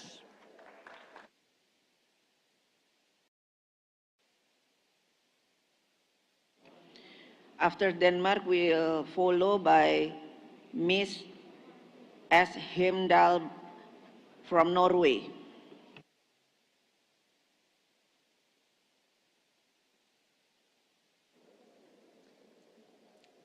Dear colleagues, this is my first IPU session and I am grateful to have the opportunity to address this assembly. I've been member of the Danish Parliament for 10 years now, representing the Social Democratic Party, who's in government right now. Since the election in Denmark in 2019, I have been our party's spokesperson on health issues, so most of my work have been focusing on handling the pandemic. And it has been a challenging period of time. The pandemic was a setback for several of our sustainable development goals. Lockdowns hit the poor and vulnerable groups hardest. Poor children are most likely to have missed schooling, and we have unfortunately seen more inequality. But I would like to emphasize that the time of the pandemic made it clear that many political decision makers actually managed to take decisive steps and resolute action to deal with the consequences of the pandemic. Politics made a difference.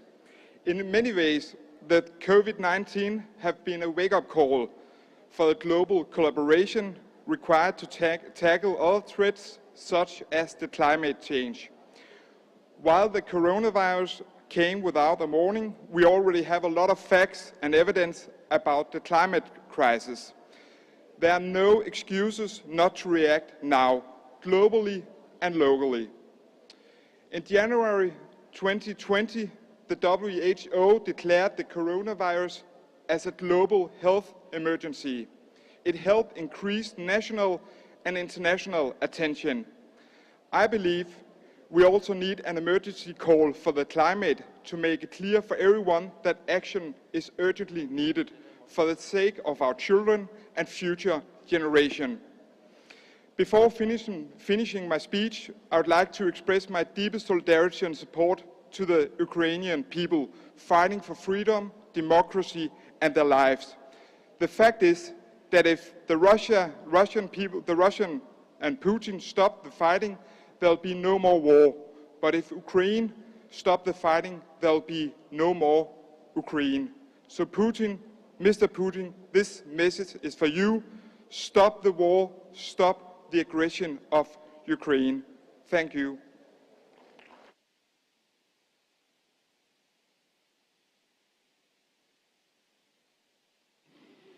After Norway, we will followed by Bangladesh and Guyana.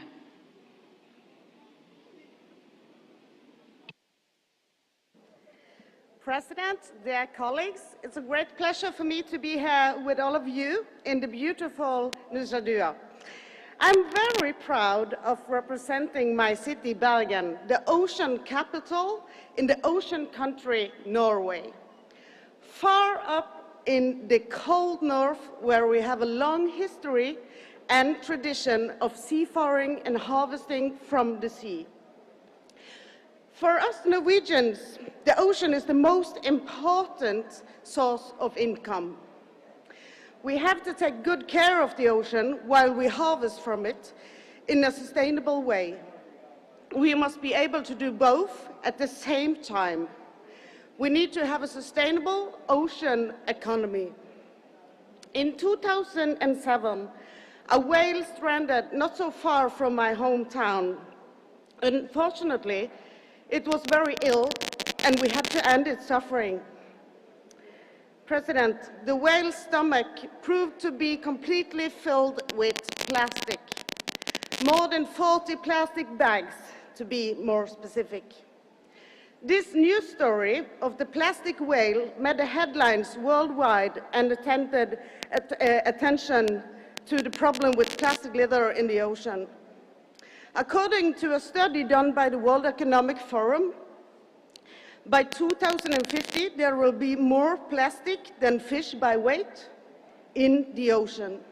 This is a very, very serious problem that needs specific action. However, now we see the crisis on energy demand prices and, of course, the price. We need to develop new sustainable energy sources, and this must be done in an extensive scientific cooperation and knowledge sharing because we are all in it together. In Norway, almost every energy supplies are renewable. But I have to admit, of course, the fact that Norway is a great producer of oil and gas, and I am actually quite proud of the way we are able to do it in a very well-regulated way without hurting, for instance, our important fish stock. Today, in this very dangerous security situation, I believe we must continue the production and the exploration. It is better to have a supplier from a stable, democratic country that adheres to international rules, rather than to be reliable on dictatorship and aggressor that hold you as an energy hostage. Dear colleagues, this is the situation we now see with Russia and, for instance, the situation in Ukraine. This is not acceptable, and this is why we need to remind ourselves that we need to have more than one thought in the head at the same time. Colleagues, I would like to tell a little story about our proudness, this tall ship. Excuse me, you have to conclude. Okay, thank you.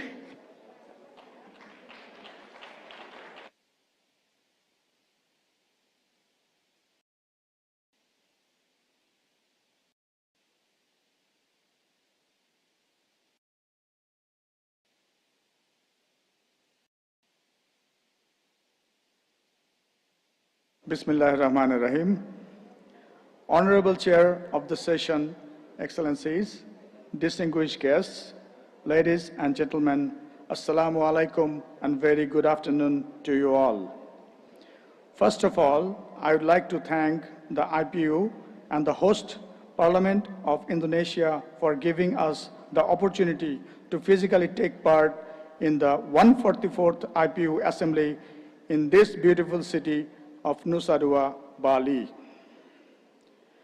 Let me take this opportunity to extend warm greetings and best wishes of the Leader of the House and Honorable Prime Minister of Bangladesh, Sheikh Hasina, Honorable Speaker of Bangladesh Parliament, Dr. Shirin Sharmin Chaudhry MP, and on behalf of my delegation members, to all participants of the 144th IPU Assembly.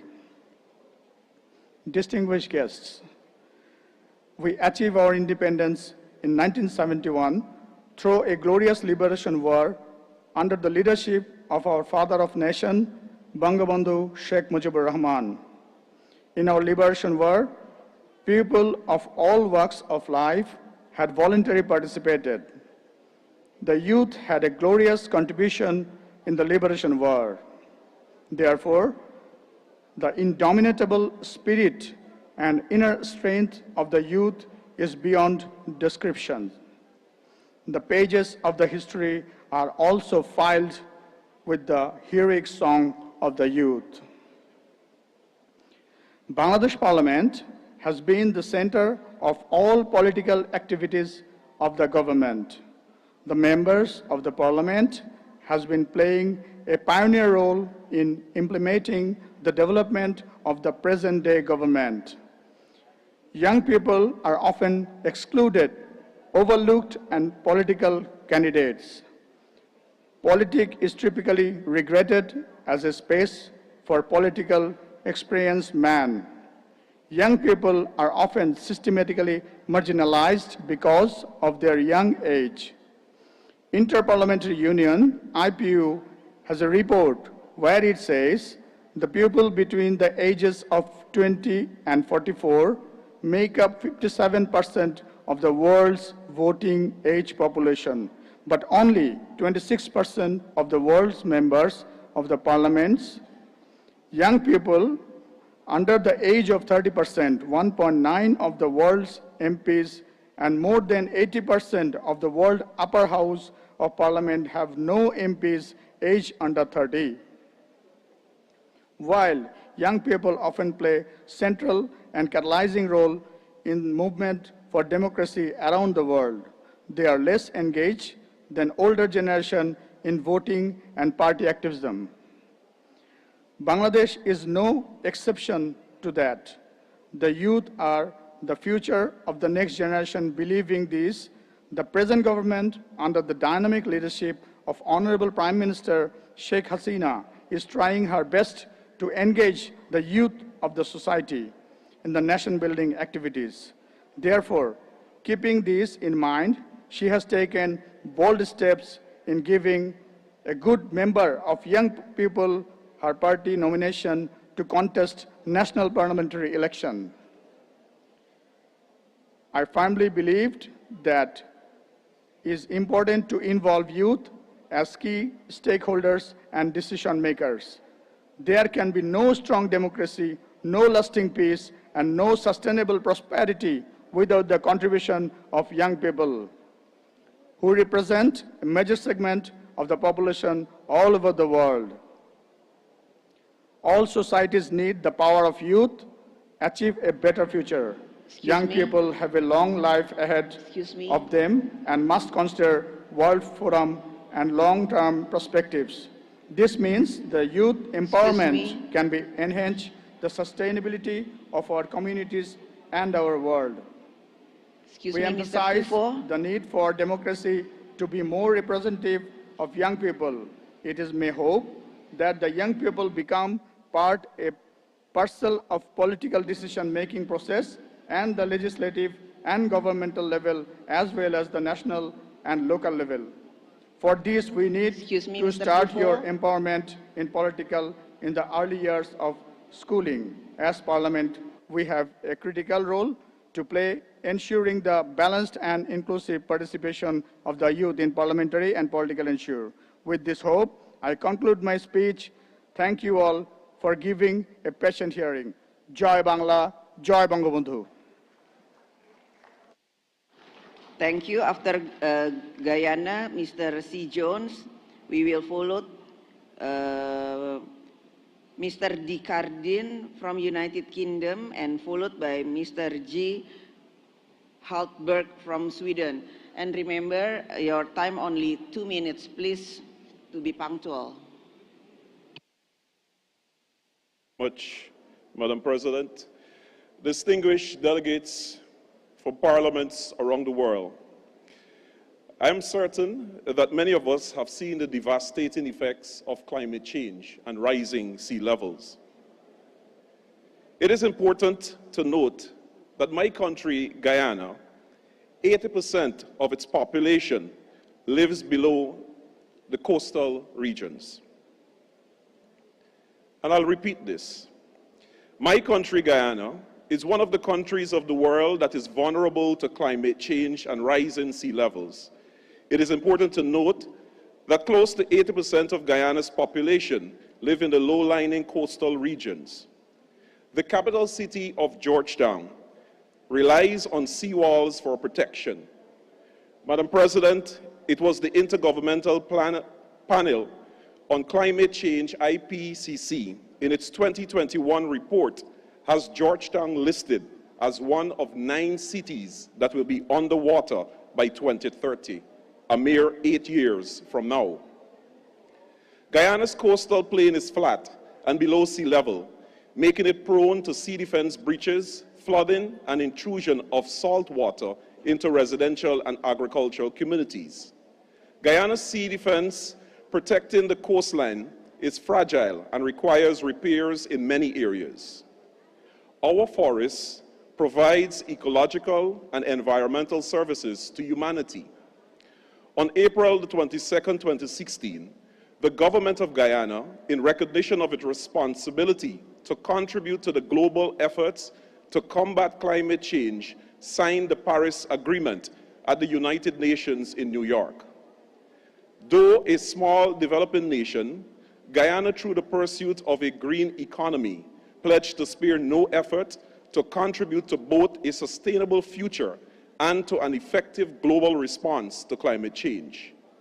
It would be remiss of me if I did not make mention of the fact that Guyana's coastal region has a total cover of 83,000 square miles, making it the largest country in the Caribbean community. Its forest covers more than 85% of its landmass. Guyana is what we would call a net carbon sink. That is, our forests sequesters more carbon than the country's human activities generate. With the world's second highest percentage of rainforest cover, Guyana commands important carbon stock. As a signatory to the Paris Accord, Guyana is fully committed to ensuring it plays its role in the reduction of global temperatures to below 1.5 degrees Celsius. From the period 2015 to 2020, the government of Guyana enacted a Green State Development Strategy. The Green State Development Strategy, Vision 2040, provides the comprehensive development policy to guide public investment over the next 20 years. With that, Madam President, Guyana remains committed to playing its role in the fight against climate change. I thank you.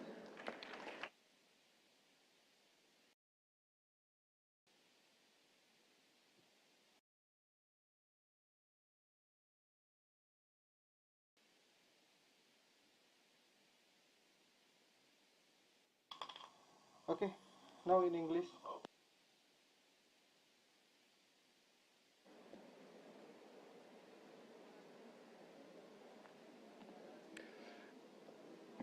Dan Carden, United Kingdom Parliament. Thank you, Madam President and fellow delegates.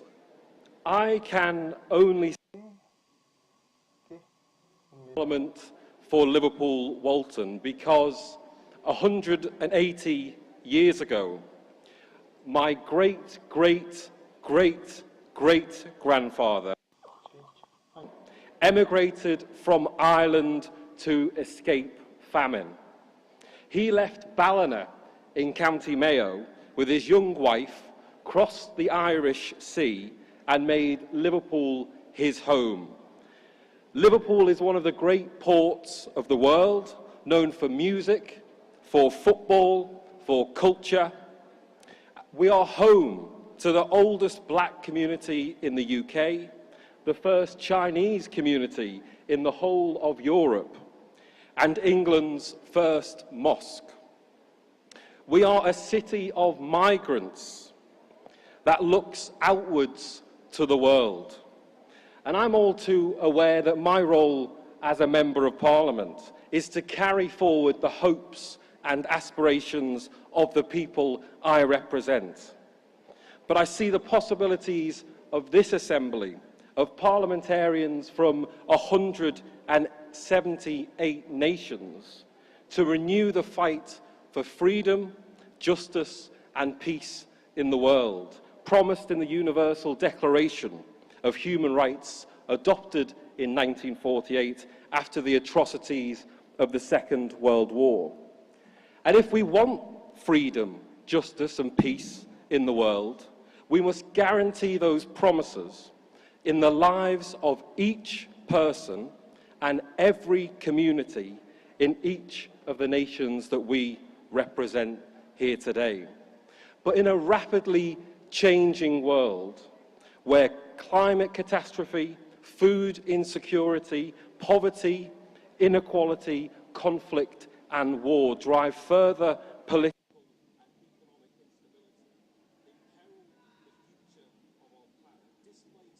hundreds of millions of people from their homes, we must go further.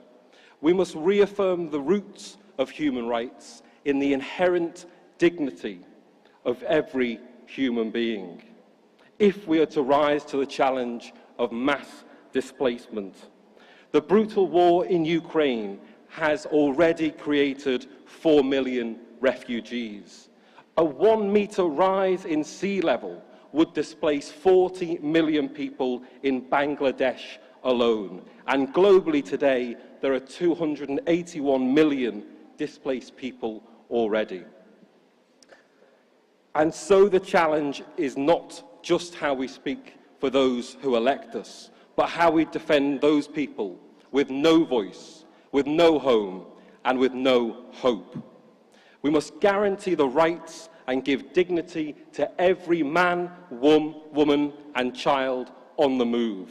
Face up to the reality of mass migration, not deny it, and that means strengthening the resolve of our international institutions and rejecting the anti-migrant, racist rhetoric at home that provides no answers to the challenge at hand.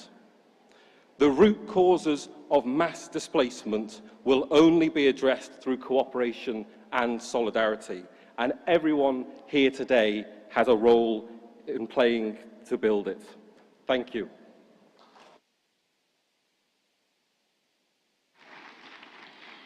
After Sweden, we will continue, followed by Ms. Zeti Dilts from Turkey, and followed by Mr. K. Etmit from Morocco. Thank you, Madam President, dear colleagues, ladies and gentlemen. There ain't no such thing as a free lunch. Everything has a cost that someone, sooner or later, always must pay for. This also applies to climate emissions. It is therefore a very serious problem that polluters today rarely need to pay for the emissions and the consequences they cause. Today, only about 1/5 of the global emissions are covered by carbon pricing. Should we have any chance of meeting the Paris Agreement, then we must use the most efficient, the most powerful tool in the toolbox, namely carbon pricing. Carbon pricing drives innovation and technological development and create what is always needed for change, incentives. Dear colleagues, millions and millions of people are already deeply affected by the consequences of climate change. And for the future generations, the consequences will be absolutely devastating if we do not quickly succeed in reducing emissions and increasing the pace of conversion away from fossil energy. We, as parliamentarians, must act to put a price on emissions. And at meetings like this, when we meet from all across the world, we should take the great opportunity to discuss how a global price on carbon can be introduced.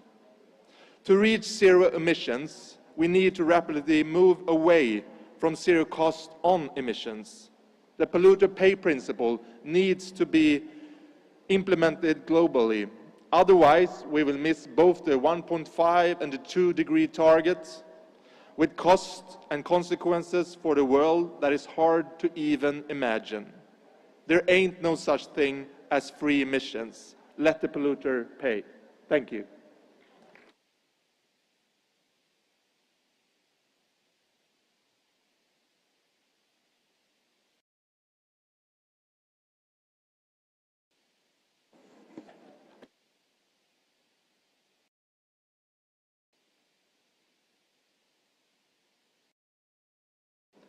Honorable President, distinguished colleagues, the climate crisis is one of the worst current challenges of our world. No country is far from the destructive consequences of the global challenge, increasingly caused by human activities since the Industrial Revolution.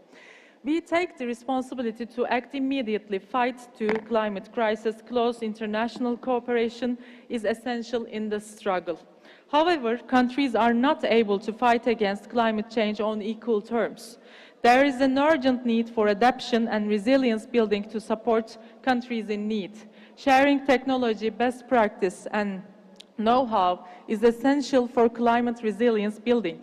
Developed countries should support vulnerable and developing countries with adequate financial and technical means for their climate action efforts to ensure that no one is left behind.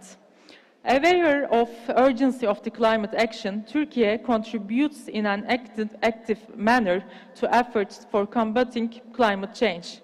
Turkey has recently ratified the Paris Agreement and set its goal to achieve net zero emission by 2053. Our President announced our new green development reform. With our renewable installed capacity ranking 5th in Europe, 12th in the world, we continue our agenda regarding climate change. Long-term strategies and action plans will be adopted in line with our 2053 commitment and our green development goal. We adopted Green Deal action plan aiming to facilitate our transition to a more sustainable and greener economy in line with the Green Deal objectives. In this context, we support a sustainable land management model regarding agricultural sector, and also a circular economic model regarding industry will be implemented. 37 billion liras will be transferred to the climate-friendly projects of municipalities. Also, by giving priority to youth and green development projects, new employment areas will be created for young people also. We are ready to actively contribute to global climate action efforts in close cooperation with our partners. Thank you. Terima kasih.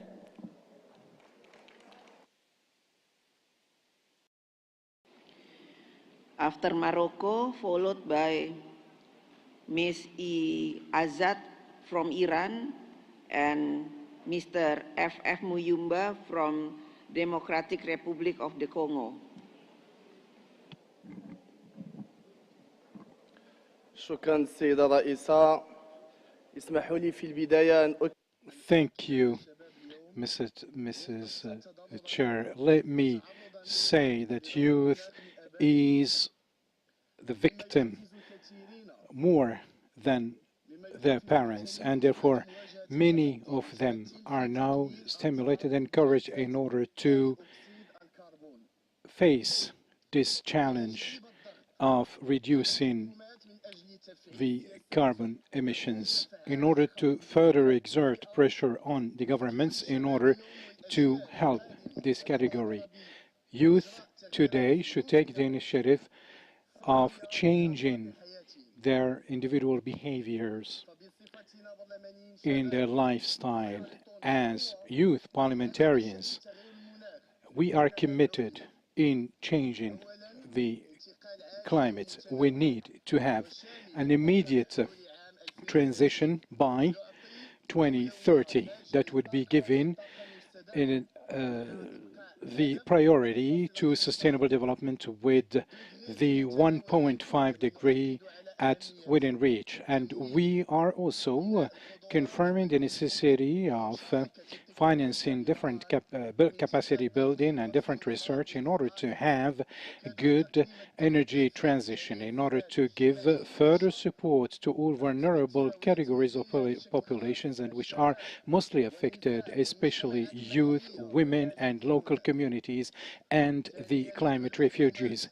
We would call upon the governments to start very quickly to do away with the industries that are using fossil fuel by 2030 at most, and also to have a good energy transition in collaboration with different private sector components and all different vulnerable categories in society. Thirdly, we would call upon different institutions and organizations in different countries to guarantee the involvement and the engagement of youth in decision-making. We would call upon the IPU and national parliaments in order to set up a network of parliaments in order to work on climate change and to work as an important network in order to detect and to monitor the different measures that are taken by governments in order to live up to their commitments and the process of the crisis of climate change. The local parliament of Morocco has equipped itself today with solar energy in order to implement its commitment to the energy transition. And therefore, in 2016, in COP22 that was held in Marrakesh, and the commitments that were taken then. Thank you very much indeed.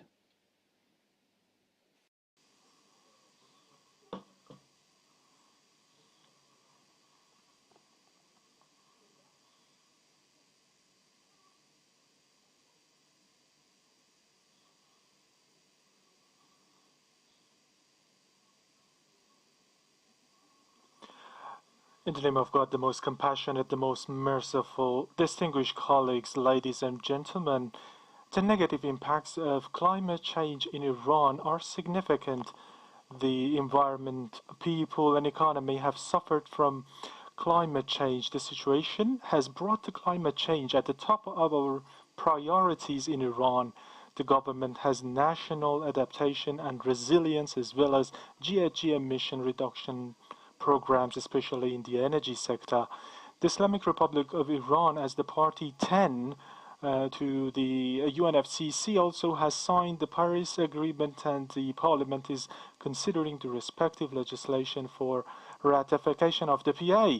We are very much at the hope that the process for ratification to be finalized very soon.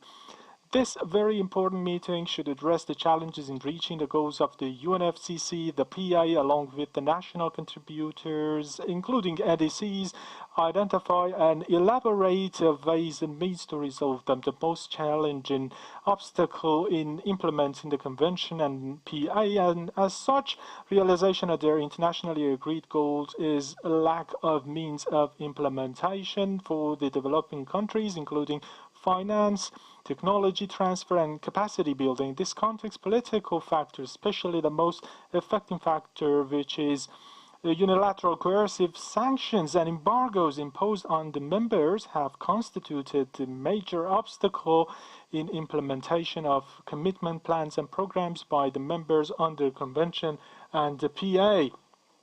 The meeting should produce a set of very concrete proposals to address and resolve the above-mentioned challenges and obstacles and help developing countries to have access to predictable, reliable, and sufficient support in terms of finance and technology transfer. Now is the time for urgent action on the part of all inhabitants of the planet, and ensuring a healthy and meaningful life to the next generation is the main motivating factor that must be given humanity priority. Today, more than ever before in human history, young people are in touch with each other and with their planet. As we know, we are fighting to save mankind from real extinction, and we need the policymakers of this planet to reach this collective understanding.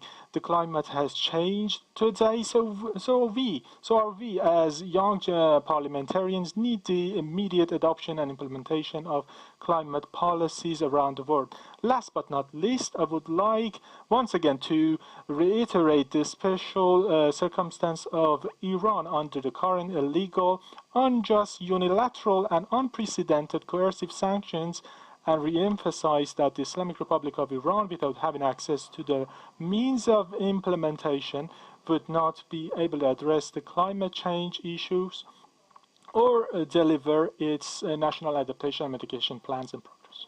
Thank you very much for your attention. After Democratic Republic of Congo.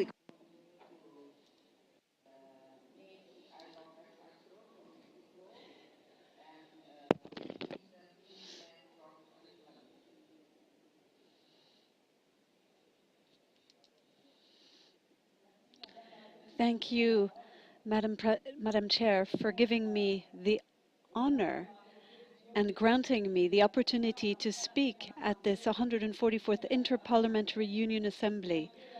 I also would like to thank the host country, Indonesia, for its welcome and its legendary hospitality. Madam Chair, I come from the Democratic Republic of Congo, a country of Central Africa covered by the Central Basin, equatorial forest drained by the Congo River. It is a country that is a solution to climate change. The Democratic Republic of Congo is part of a list of 3 countries in the world that are housing a mega biodiversity. It is a diversity reservoir and a lung for the entire planet. Currently, we are paying a very high price for climate. Although we are emitting only very little CO2, it is more than time to end these climate injustices. We need financial compensations for the role that the DRC is playing in the fight against climate warming, global warming. Madam Chair, we must all work as a parliament to implement and promote the implementation of the action plan for the climate change by the IUP. It is so important and urgent. This is why we are suggesting the creation of a task force of the IPU, working around the climate changes and with a monitoring and implementation of this plan. It is here a question of transposing the agreements, international agreements of our national legislations into the national legislation.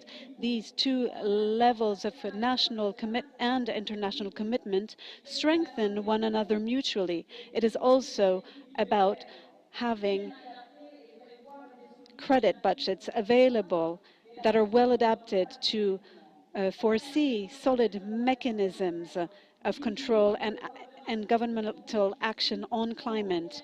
Madam Chair and very dear colleagues, no one can ignore, as the parliaments we represent here are at the heart of a scheme put in place to face climate change. The parliaments are ideally placed and in best position to exert their right to look at the measures taken by governments and to fight against climate change at the national and international level. We must also demand the executive to be accountable for action or inaction. We have fully understood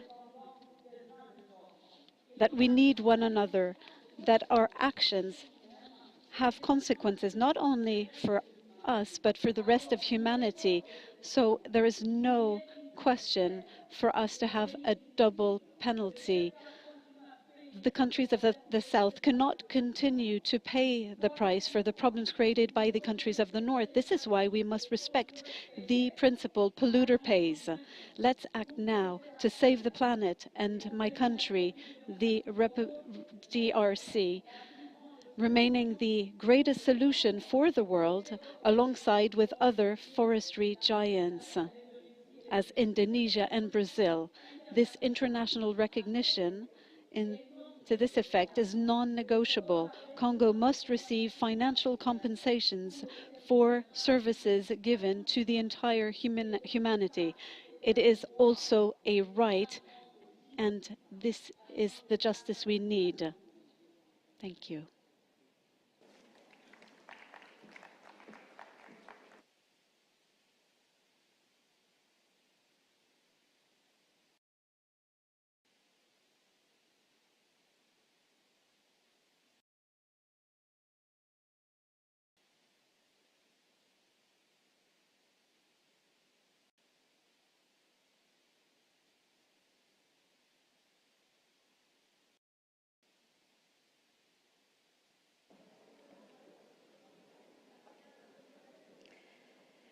First of all, I want to express my solidarity as a Mexican with Ukraine. Mexico is with Ukraine.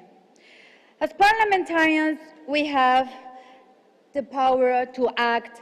We vote on laws, we impose taxes, and approve state budgets.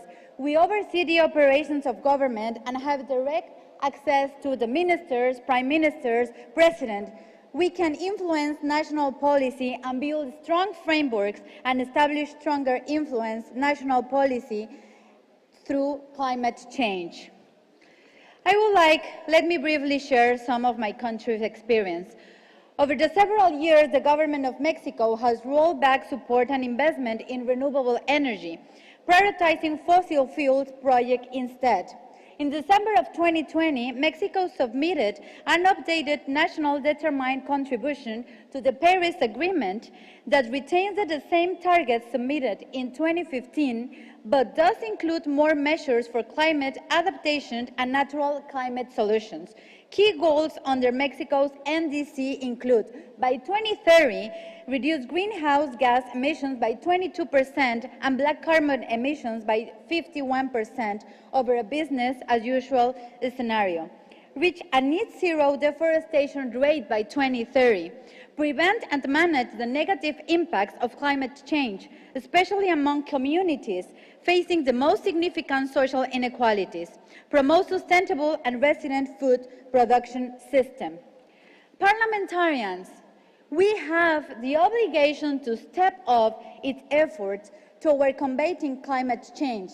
We must hold the executive branch in our respective countries accountable for their actions promoting low-carbon industries. Transportation and energy are the two main emitters of pollutants and responsible for global warming. If we want to keep the human race going and avoid an irreparable damage to ecosystems all over the globe, the time is to act now. Renewable energies and technological innovations are the tool we must found and incentivize. The strong will must be paired with enough funding toward these goals. Colleagues, we will now have a second chance. I am certain that with the inclusion of climate change in public policy, as well as security in the agenda of my country, is quite likely to improve standards of living in areas such as health and poverty reduction, decreasing social inequity, and ameliorating access to basic resources.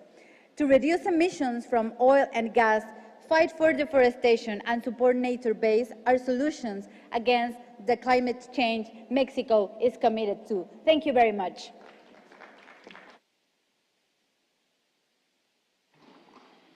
After Finland, followed by Mr. Bako Afriafani from Benin.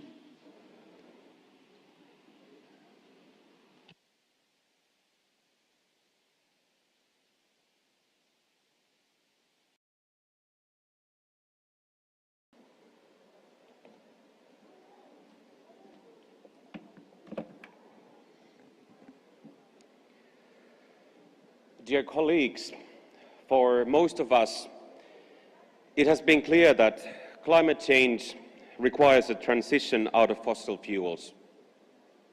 However, the schedule and dividing the burden have been more difficult areas to find consensus on. Finland has been doing more than required and is currently being pushed to achieve carbon neutrality 15 years ahead of you. From our and climate's perspective, free riding is unacceptable and big polluters must step up their game.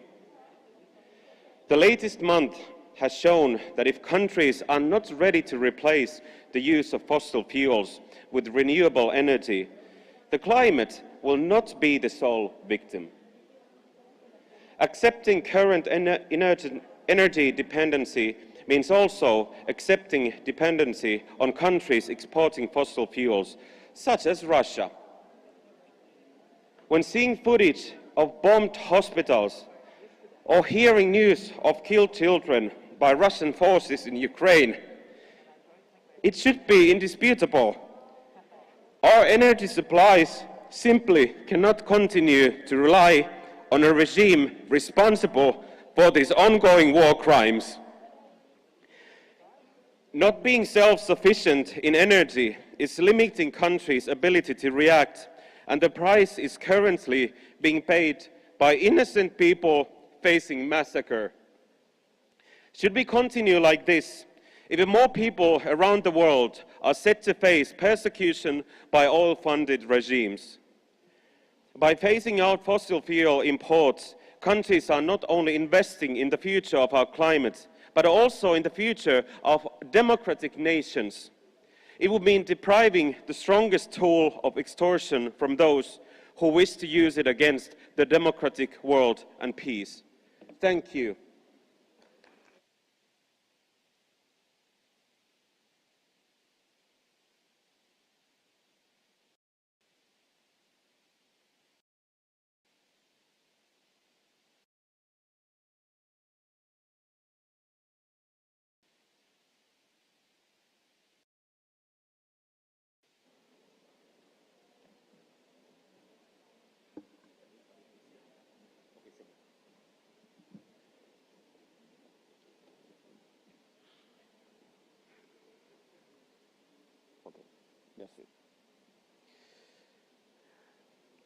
Madame la Présidente, Madam Chair of the National Assembly of Indonesia, Chair of this session,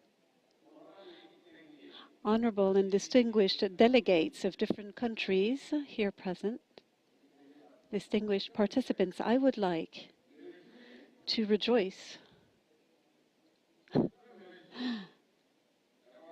for having the opportunity to take the floor in front of this august assembly to convey the fraternal and warm regards of the National Assembly of Benin and its president, Louis Lavenu, and say our gratitude to the laborious people and authorities in Indonesia welcoming so warmly here.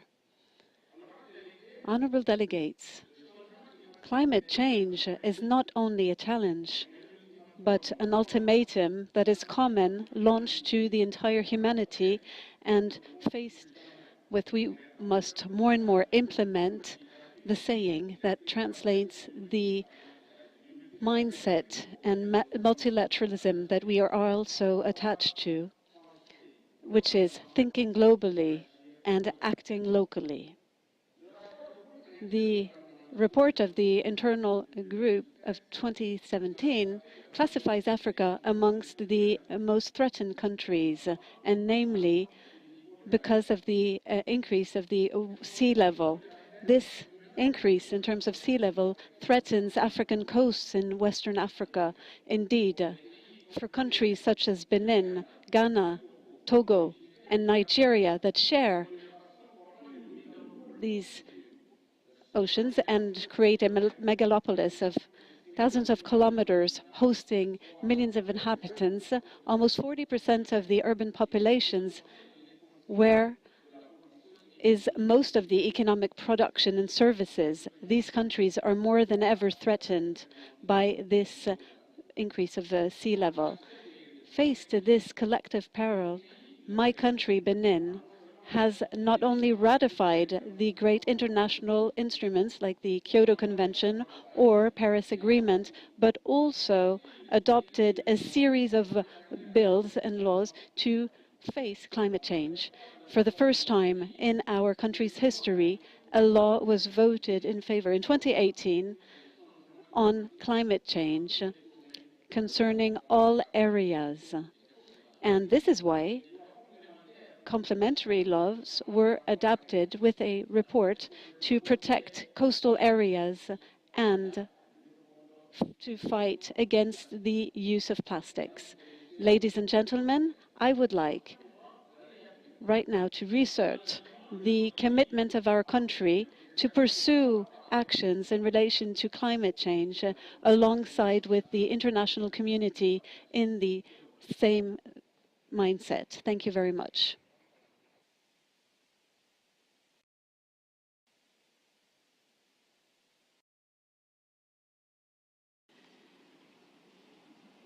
Ladies and gentlemen, this concludes the list of speakers on general debate. We will resume at 2:30 p.m. with the adoption of the emergency item. Thank you. We will see you at 2:30 p.m. this afternoon.